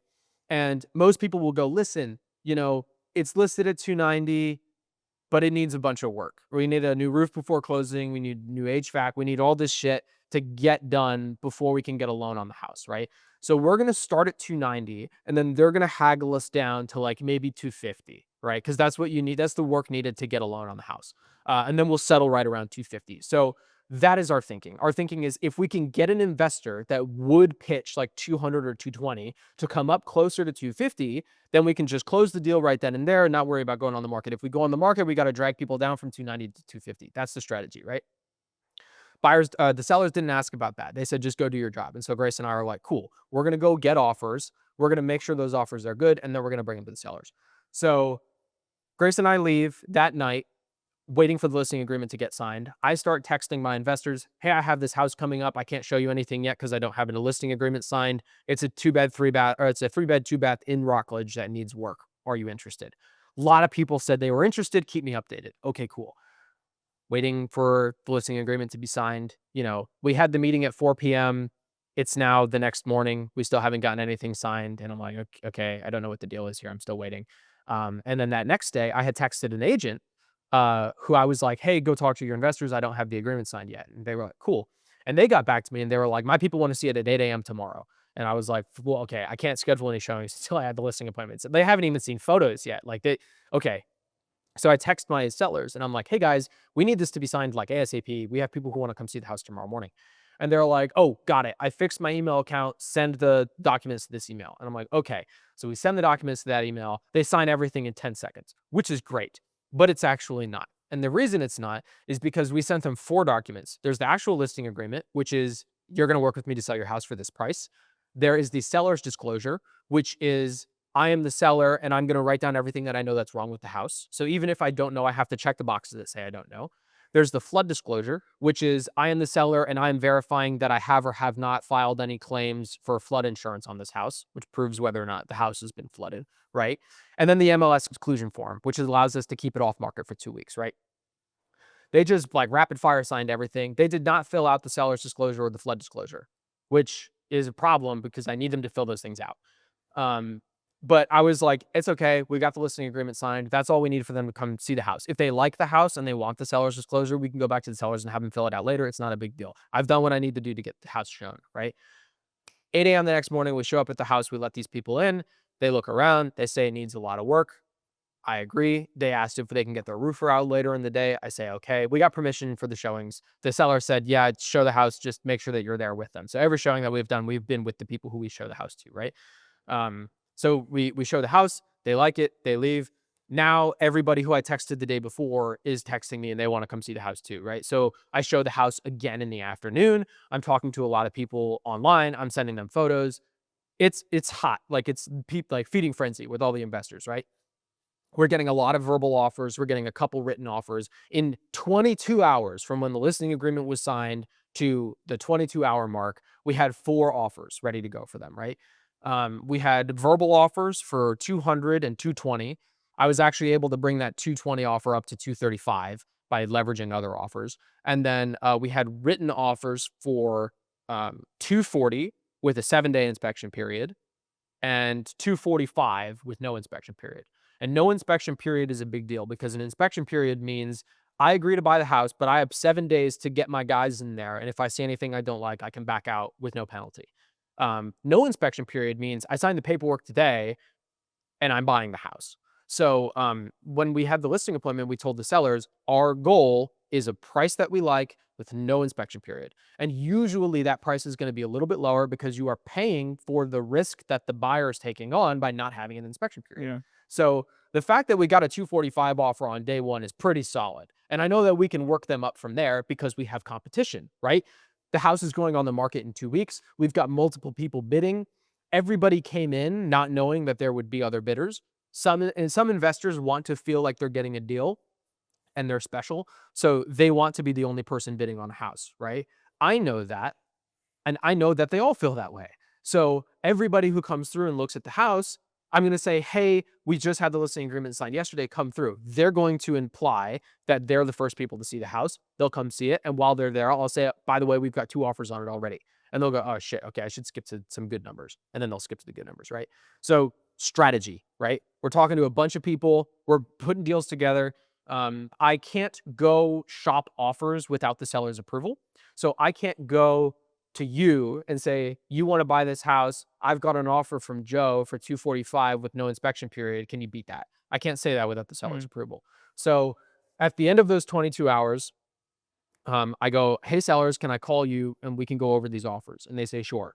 So Grace and I get on the phone. We go, we had a really productive day. We showed the house twice. We got all these offers. A lot of the offers are around the 200, 220, like we predicted, but we got a couple of them up to 240, 245.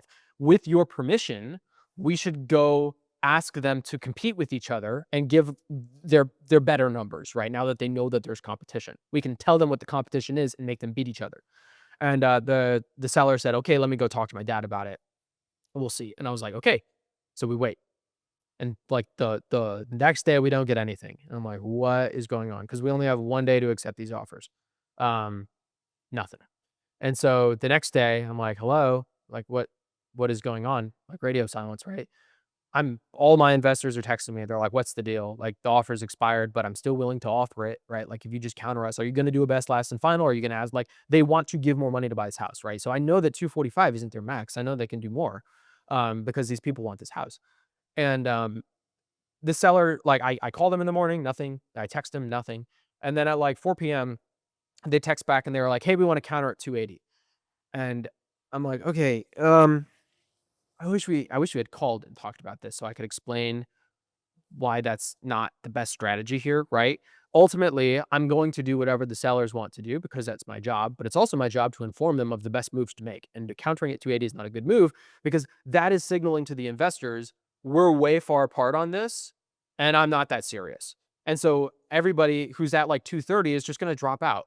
Like we could lose our 240 offer and then the 245 has no competition and they're just going to sit there or go to 250 and then stop, right? Mm. So not ideal.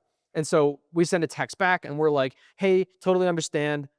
We think that like countering is a good idea, but we think that we should ask them, like we shouldn't give them a number. We should just ask them to compete with each other. And then when they're at their top number, that's when we counter, right?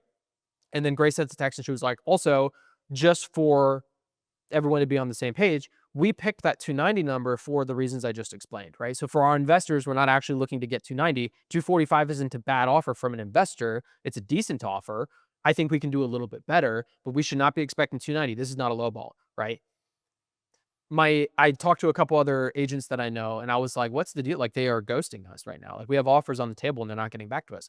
And a lot of them were like, "Yeah, they're probably pissed about the offers." And I was like, "Why? They're decent offers." And they were like, "Yeah, but they probably think that the home is worth like 320, and they don't know because you didn't talk about it in the listing agreement with them." And I was like, "Yeah, but in the listing appointment, like they said, go do your job." And they were like, "Yeah, but you have to tell them that." So the lesson that I'm learning from this is even when people say I'm cool with it, go for it, and, like, be a professional, they don't know that, and you need to explain to them what you're gonna go do. It's a big lesson I learned. So, I'm waiting. They texted at 4 PM, I texted them at 4:02 PM, waiting, waiting, waiting, nothing comes back. By 8 PM, I'm like, "Okay, Grace, they wanted to counter at 280. We have to do what they ask, right? It's like, that's our job. So we can advise otherwise, but we have to do our job." And she was like, "Okay, let's write the counter offer for 280. We have to have it signed by the sellers, and then we have to deliver it to the buyers making offers by midnight, by 11:59 PM." And so we write up the counter for 280. We send it to the sellers to sign. We don't get anything. The next day rolls around. We don't get anything. And so we're texting them, and we're like, "Hey, we need your signatures on that 280 if you want to do it, but we should get on the phone and talk about this." Nothing.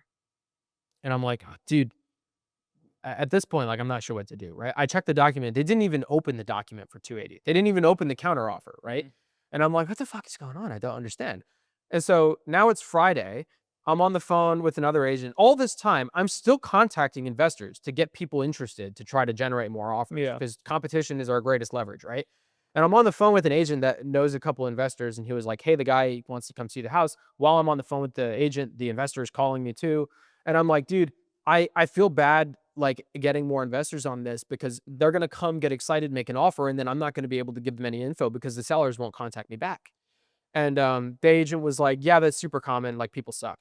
And I was like, "Why?" And he was like, "They're probably upset with the offers." And I was like, "I have no reason to believe that. Like I have no info to go on, so that's a huge inference for me to make. But also, I'm on their team.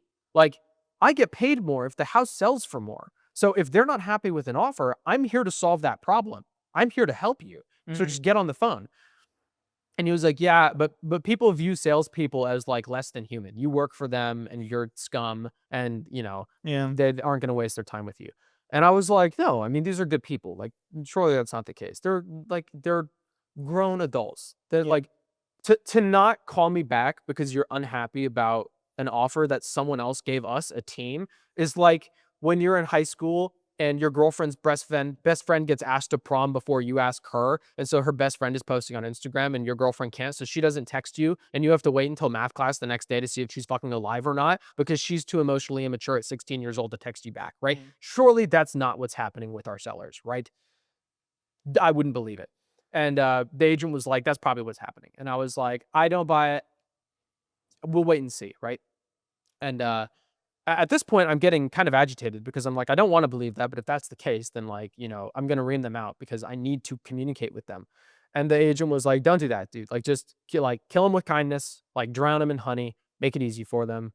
If you ream them out, they're not gonna start texting you back." And I was like, "Okay, that's a good point." And he was like, "Just do your job, go do the best that you can do. Even if like this deal falls apart and you don't sell this house at all, you're still meeting great investors through other agents. You can add them to your Rolodex and you still have like the experience of doing this negotiation." And I was like, "That's a great point."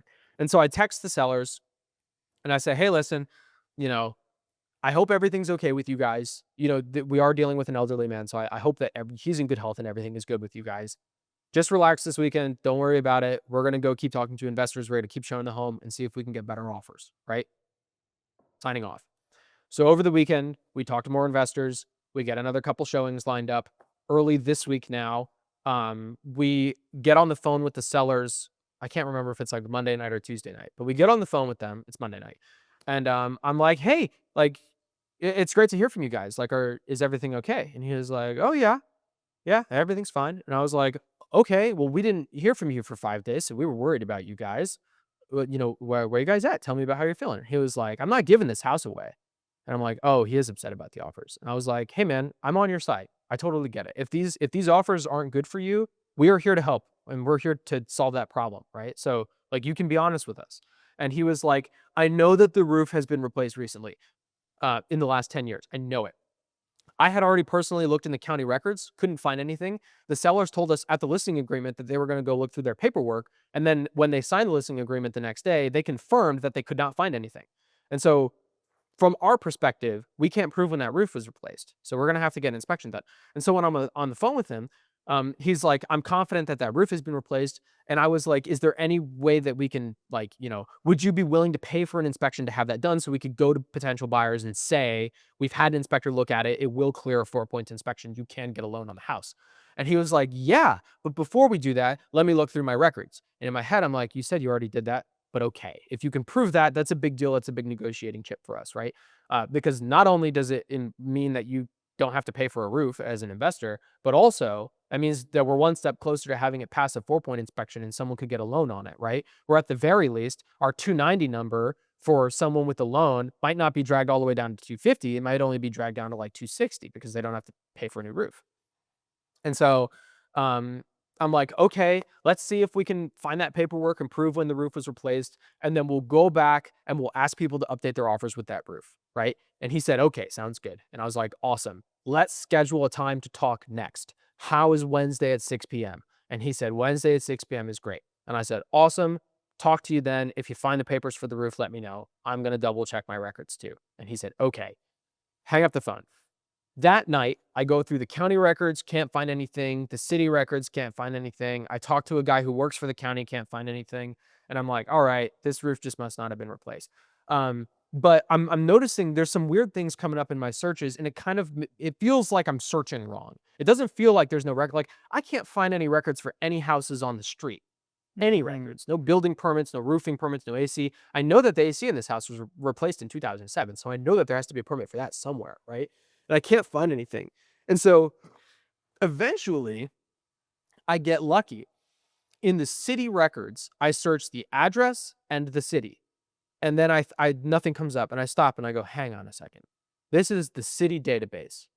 Surely, if I include the city in the address, it wouldn't flag it as an error and not pull anything up. Surely it's okay if I include the city, right?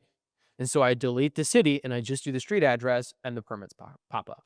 And I'm like, are you fucking kidding me? And I was like, this is aggravating that I couldn't figure this out with the county or city websites. I'm glad we have it. It's a great lesson to be learned. And the great news is the seller was right all along. The roof was replaced 8 or 9 years ago, which means it's within the window for a loan. If it passes inspection and it's good to go, that's totally fine. There's one shingle popping up on the back end that I noticed, but it's not a huge deal. You can have a repair guy come fix that. And so I text the seller that night and I'm like, hey man, no need to look for your records. I was able to find it on the city website. We're good to go. We're going to go like get new offers the next day. No reply. The next day comes around. I call all our investors. I'm like, I'm sorry for making you guys wait for 5 days. I was able to talk to the seller. They were confident the roof was replaced. I found the permits. We've now proved it. Let's run a second round of offers. By now, the people down at 200 and 220 are like, I'm too far off. Like, I'm just going to stay down here. Like, if everything else falls through, let me know. Right. The guy at 235 stays at 235. Our two best offers are at 240 and 245 with different inspection periods. Right. The people at 240 say, okay, understand, new roof. I got it. When I was on the phone with them, I was like, listen, I think the reason that the sellers took a long time to reply, this is an inference, is because, this man is elderly and the money that they get from this home kind of determines how much longer they have him. Right. And that's an inference, but I think it's a valid inference. And so they do not want to give this house away. They want to get everything they can for it. Right. And so the people that offered 240 said, listen, we can get a new roof put on this house for 10K, but I understand what you're going through. We're going to jump up from 240 to 255. And I was like, okay, thank you.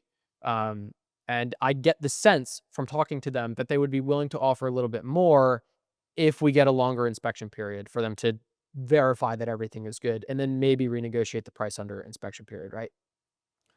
And I'm like, okay, the guys at 245 with no inspection period were pretty pissed off that they got ghosted for 5 days. And so they didn't budge at all. They stayed at 245. And I'm like, okay, this is not as big of an impact as I wanted a new roof to have.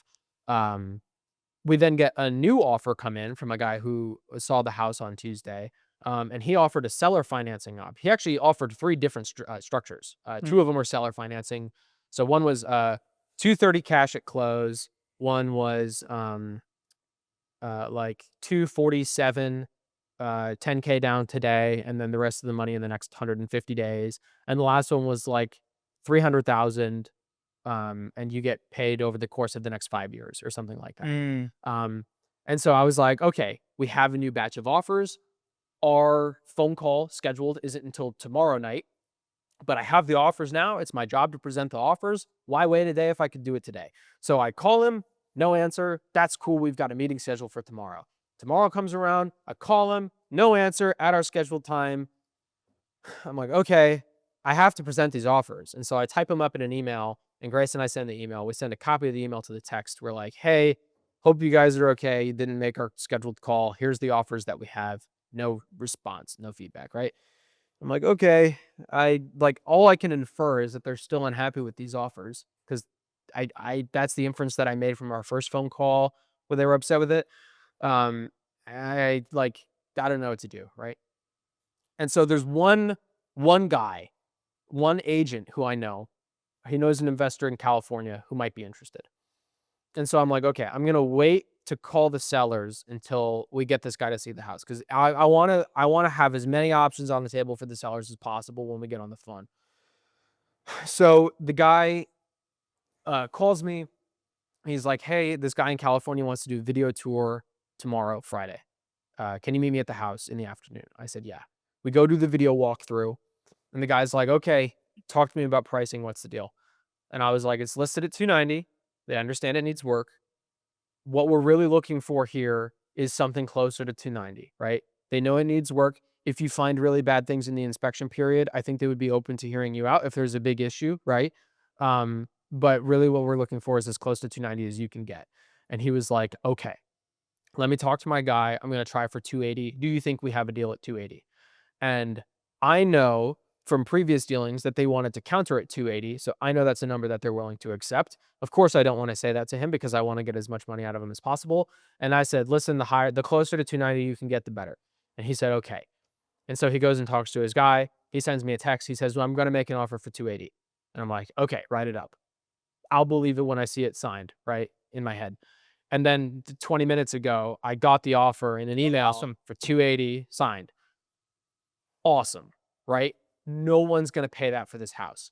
I don't know what like I gave them privacy on the video tour. Like I let them walk through the home on their own. I didn't want to like eavesdrop or anything like that. So I don't know what he said on the phone. I don't know what kind of connections he has with reno guys here. Like he might just be able to do like a sweet deal. He also might be willing to make less money on this house than other investors. Like there's some investors where they have so many options. If they're making less than 100K, they don't care.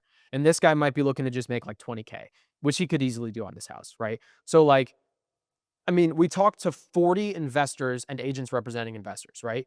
We got 6 verbal offers and 5 written offers. Most of everything was down in the low 200s. A couple were mid 200s, 245, 255.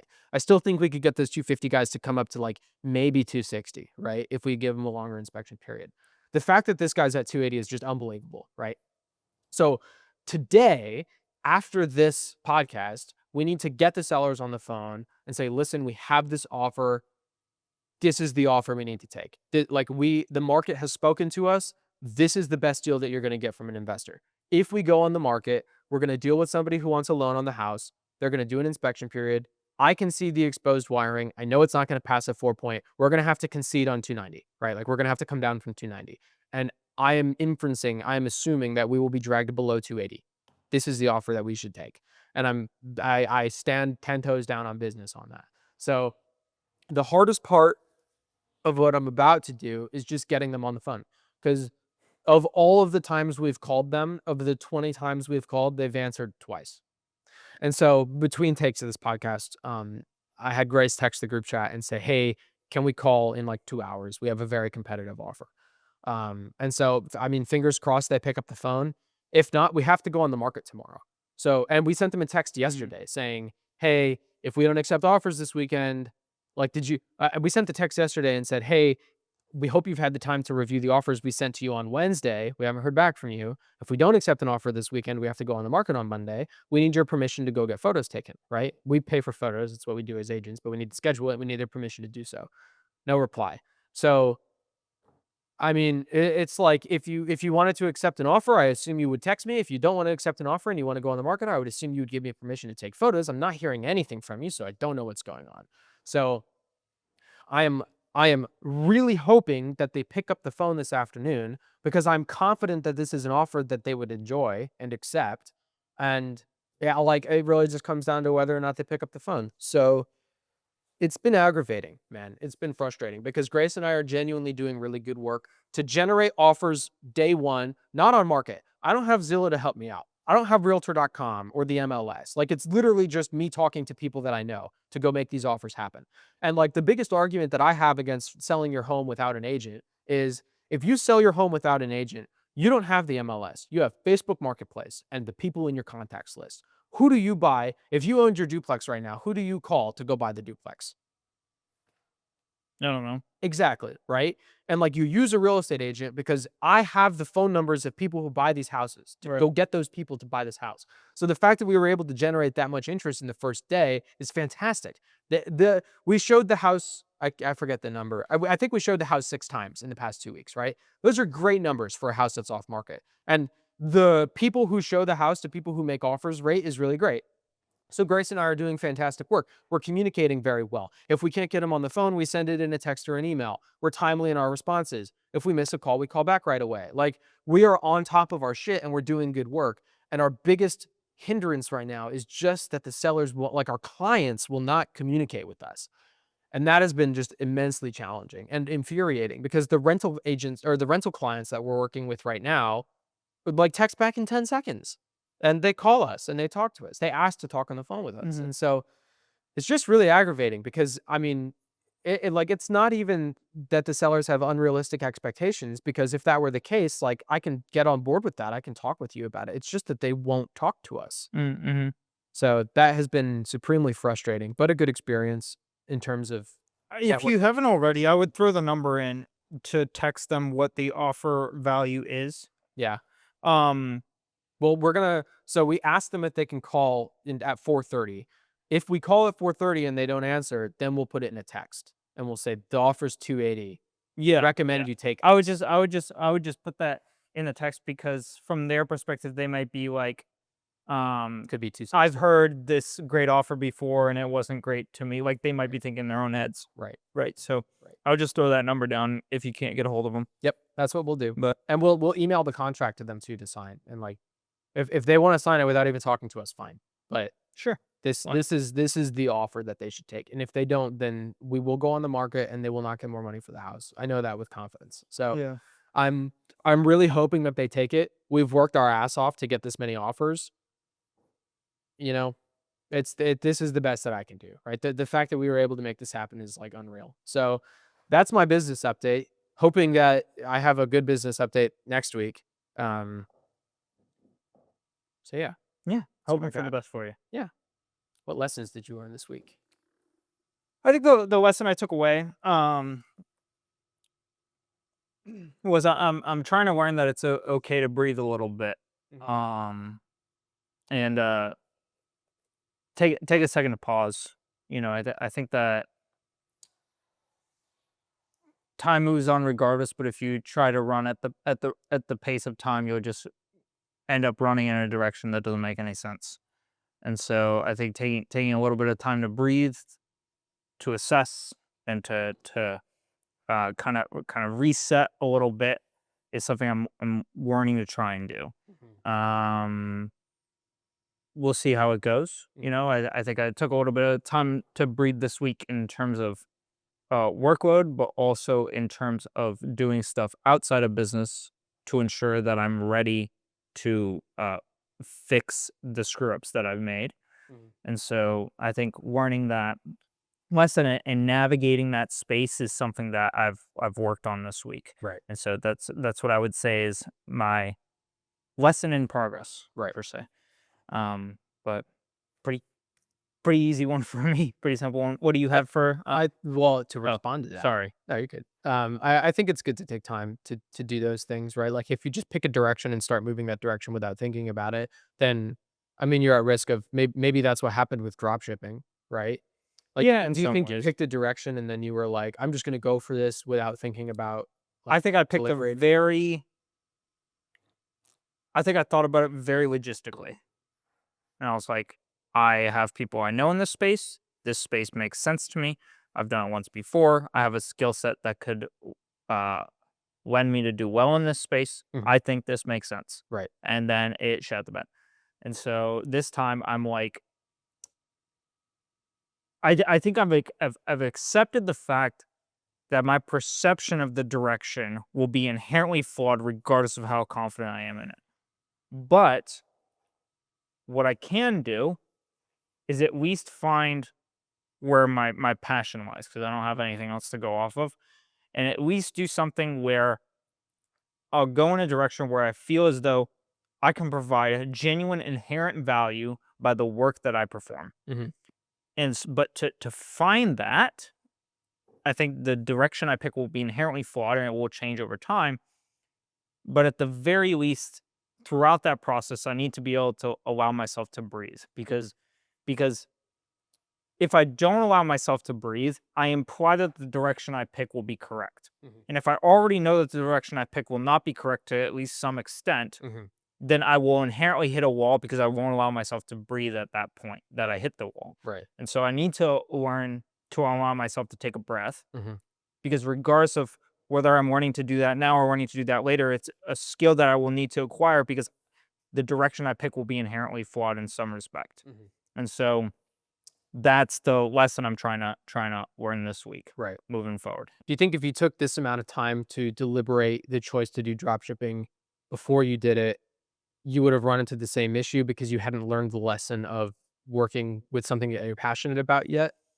Or do you think that's something that you would have recognized before starting? I think I would have picked drop shipping regardless Gotcha. because I don't think I would have um You use drop shipping to learn the lesson. yeah, I think I had to learn the lesson. Mhm. And I think I would have talked myself out of doing anything automotive or racing related because I wouldn't have learned the lesson. Like I wouldn't have believed that my direction was so inherently flawed. Right. Like I wouldn't have learned that yet. And so I think I would have gone down the same path Mhm. and then probably just been frustrated with myself because I took too much time to do it. Right.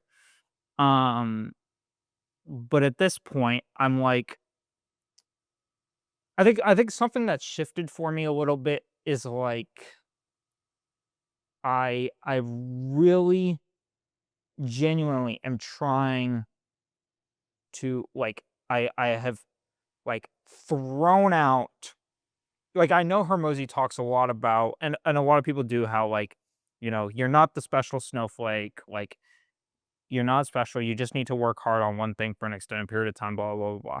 That's awesome. I also don't fucking care. I'm going to pretend I'm the special snowflake and I want to do something automotive or racer related because it puts a smile on my face and I don't fucking care. Like I'm the special snowflake in my mind and I need my little special box to figure out what I'm going to do.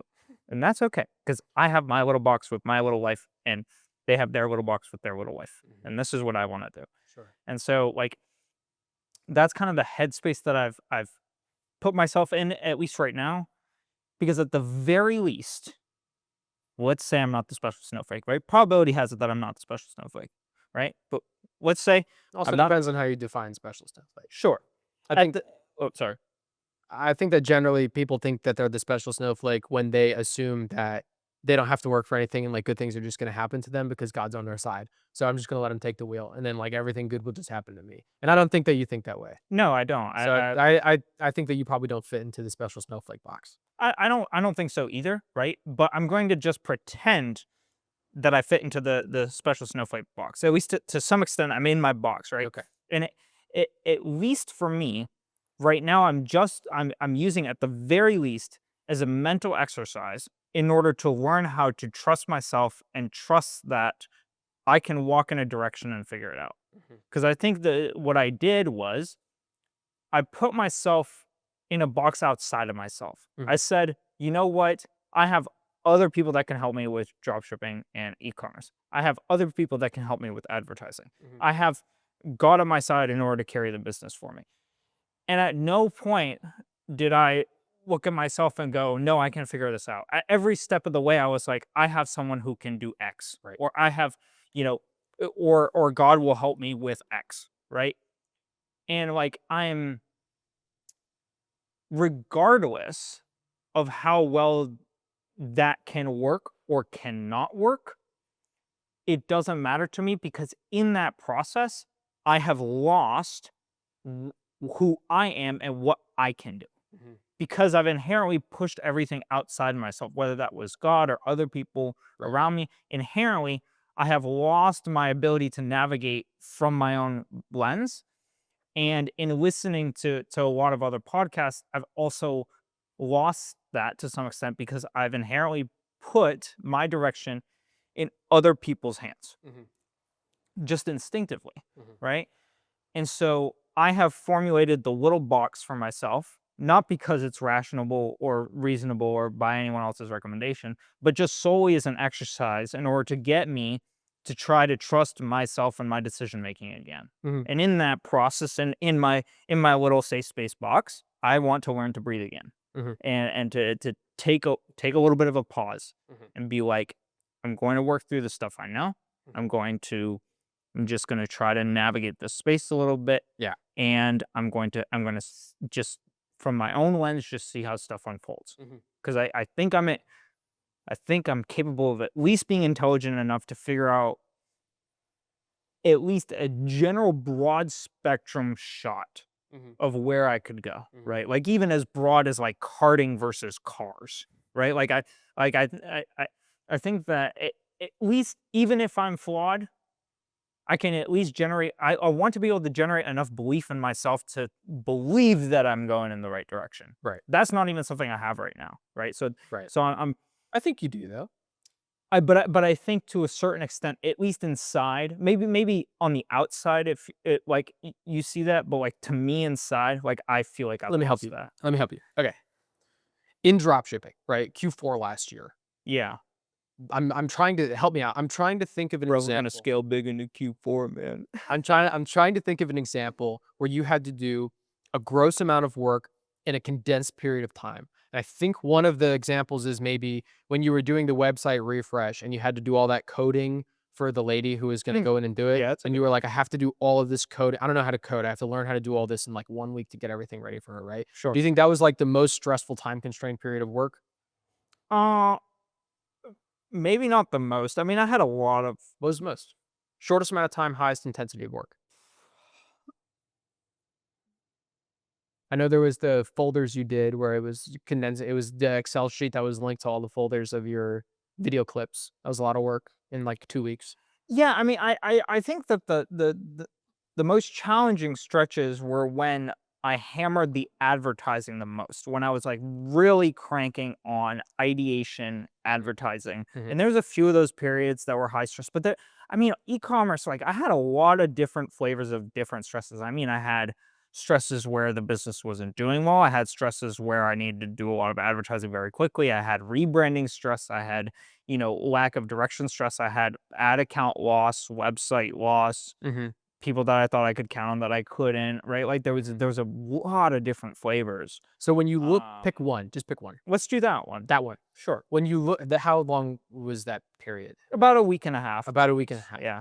When you look back on that week and a half, do you remember it like fondly, like, oh man, those were the good old days and I didn't even know it? Or do you look back on it as that was a poor decision. I don't want to do that again. I'm going to make steps so that I work differently in the future. More of the latter for sure. Right.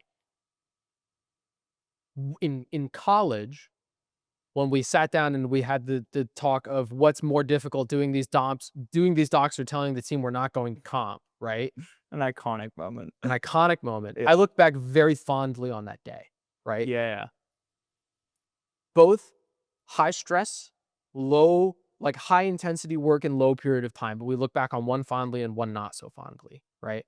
And I think that the defining difference there isn't the intensity of work or the stress or the pressure or anything like that. It's what we were working on, right? Mm, yeah. And I think that by leaving drop shipping and going to something automotive, you have already made that switch, right? Hmm. So, I think that the belief that you're doing something that you're going to enjoy, you already have. Like we've that has proven by our what's more difficult doing these docs or telling the team we're not going to comp, right? Like that has already taught you that lesson. And now you've seen the other side of that coin by doing the drop shipping thing. And so now you know what are the repercussions of not moving in the direction of something that I'm passionate about? Oh, it's this dropship Yeah. shit. I don't want to do that. Right. Yeah. So you have already learned that lesson. And I think that the visions that's starting to unfold for me to some extent is like I I don't even know how I would get to this point. Like this is like God, let's just he'll do it for you. I would appreciate God's help with this. That's for sure. Sit That would your be ass in super that chair. cool. Dude, just wait for it. Just wait for it. But what I'm seeing is like in some form or fashion, if I could make like vintage-esque racing, make vintage racing cool again. Mhm. Like if I could bring that sphere and help carry that sphere a little bit more into like tomorrow, right? Metaphorically.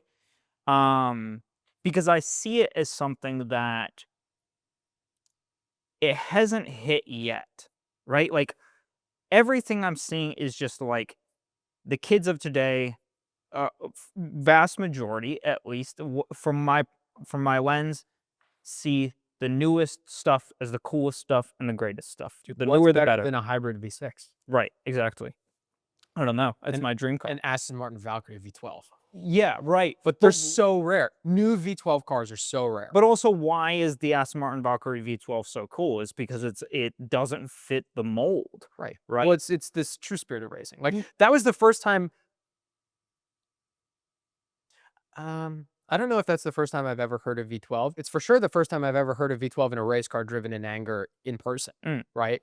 And like that is a memory that I'll never forget. That was a core memory that I made this. Yeah, yeah. It was Right? very cool. Yeah. Right. And like that is just what racing was in like the 90s. Right. That's why I love the historic stuff. Yeah. It's like you gather around a watch stand and you're like, this is so sick. Yeah. And it's like, oh no, this was normal Dude, like 40 years ago. Justin sent me a video of the new Formula One car sound, and he was like, "This sounds sick." And I listened to it, and it sounds like last year's Formula One V6 fucking hybrid cars.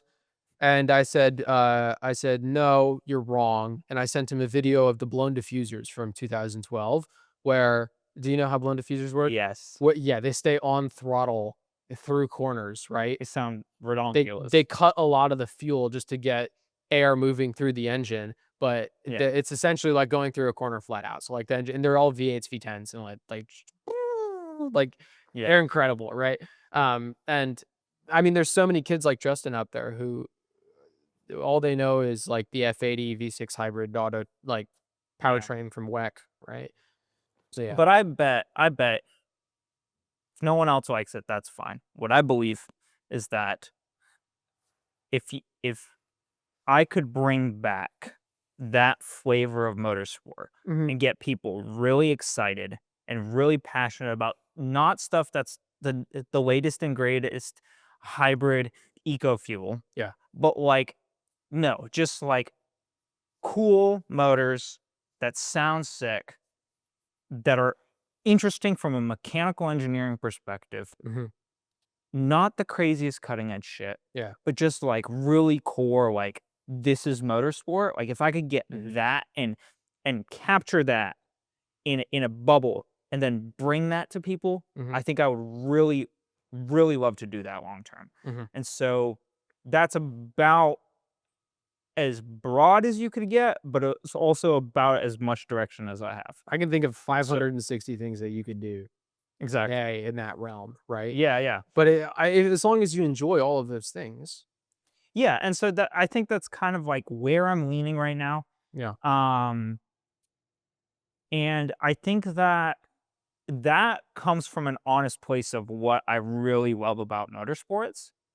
And what I intend to do is to try and walk or run as best I can in that direction. And I want to learn to count on myself and my ability to do that.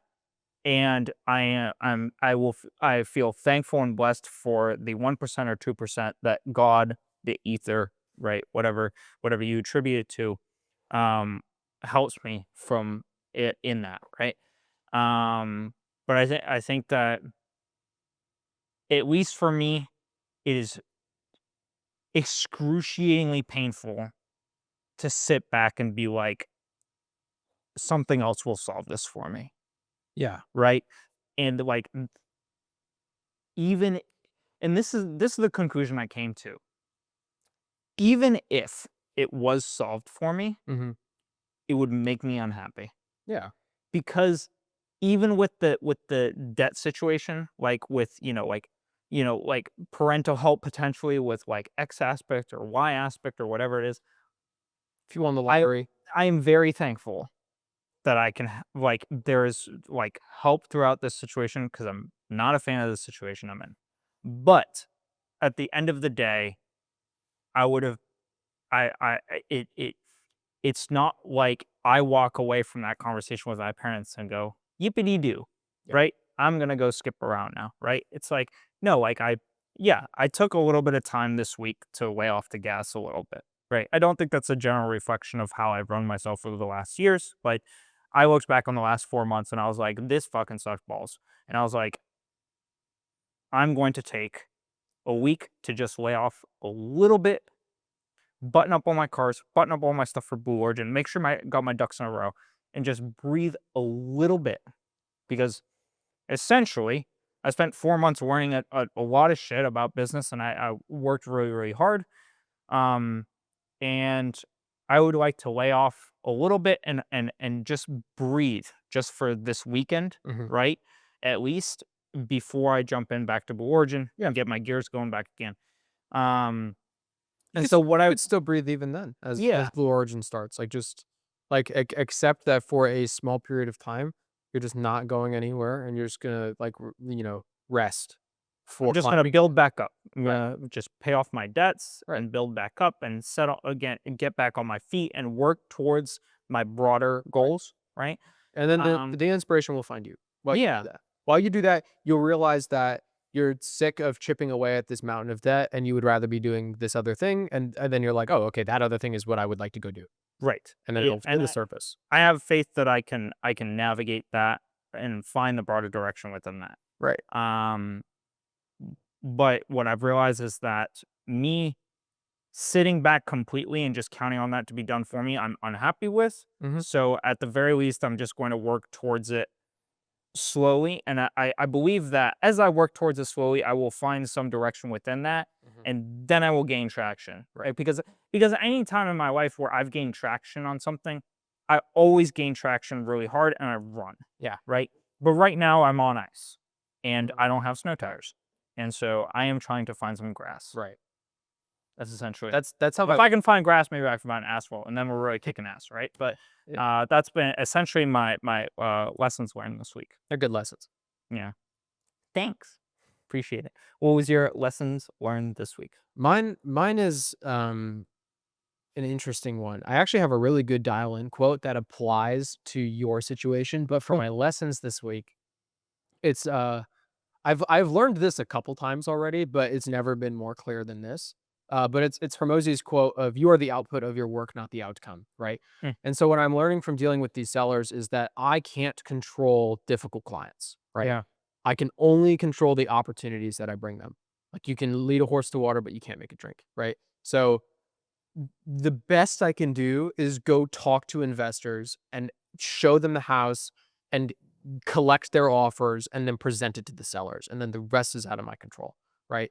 And I would be like extremely unhappy. Like there are other real estate agents that would do far less and cut corners, right? They would get one offer from an investor. They would push their buyers really hard into taking that offer. And then if they don't take it, then they would just be bitter and they would let the house rot on the market. And like the price would just come down and down until it eventually sells. And then like the agent wins in the end because the house sells and they don't give a fuck about their clients and they just let it sell, right? And that is not who I want to be. I would much rather work as hard as I can to bring good opportunities to clients, and it's up to them whether they want to take it or not, because I'm doing a good job regardless, and I am building my toolbox regardless. So now, even if the clients don't answer the phone today and they don't sign that contract, and I have to like figure out how I can get photos taken without their permission or get a longer extension to keep it off the market because Blue Marlin's policy is once we go on the market, we have to have photos. So I'm kind of stuck if they don't reply. I would rather try to figure that situation out than like give up on these people entirely and stop bringing them offers, Mhm. right? And regardless of even if that happens, I still have I have investors now in my Rolodex who I don't have to contact the agent who I met them through because that agent doesn't represent them for everything. I can contact them directly and say, "Hey, I have this house available," like the next house that I do, Yeah. right? Oh, I forgot a part of my business update as an extension of this lesson. Regardless of how this specific deal goes, I can make this into more deals, right? Yeah. And so now I'm writing letters. You saw last night. Yep. I'm writing handwritten letters to the whole neighborhood that this house is in, and I'm saying, "Hey, just wanted to let you know this house is for sale." Um, Actually, I don't even think I say the house. I say in the letter, "I'm representing a house that's for sale in your neighborhood. I grew up in this neighborhood, so it's personal to me. We were able to get a bunch of offers in a really short period of time, even though the house needs work. If you're interested in knowing what a buyer might pay for your house, let me know, and I'll send you a report that shows you what your house could be worth." Right? So I'm writing 450 of those letters, which is costing me way more than I thought it would be because it's a handwritten letter. How much can it cost? Well, when you're doing 450 of them, it could cost like $500. Even it cost $1. Yeah, it's expensive. Yeah. So, but I'm doing it anyways. I've committed. I'm going to do a letter for every house and I'm going to mail them all I do out. like your blue envelopes. Thank you. Subtle, Yeah. subtle note, but You know what I didn't realize is that those blue envelopes are all lick to seal envelopes.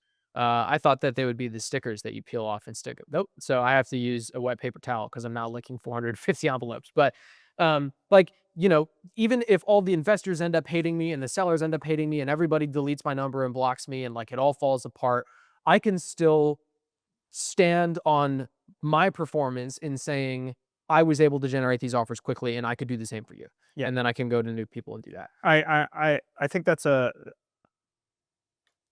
I I think that's really I think the ability to be able to stand on the work that you did and say, "I did everything I could," Mhm, is really, really awesome. mhm. And I applaud you for that. Thanks. I wish that what I'm in hopes of being able to do is be able to stand on that ground just a little bit more for myself. I think that's one of the goals that I have, is I think that logistically, I can look back and use my whatever side of the brain is logistical Mhm, and go, logistically, I learned X, Y, and Z, mhm, and that's good. mhm. But emotionally or as a person, I don't feel as though that's inherently true. Well, you haven't been able to use it yet. Right, and I've used some of the skills, Right. right, and but I'm still learning to do that, and so I applaud you for it. Mhm. I'm looking to have more of that.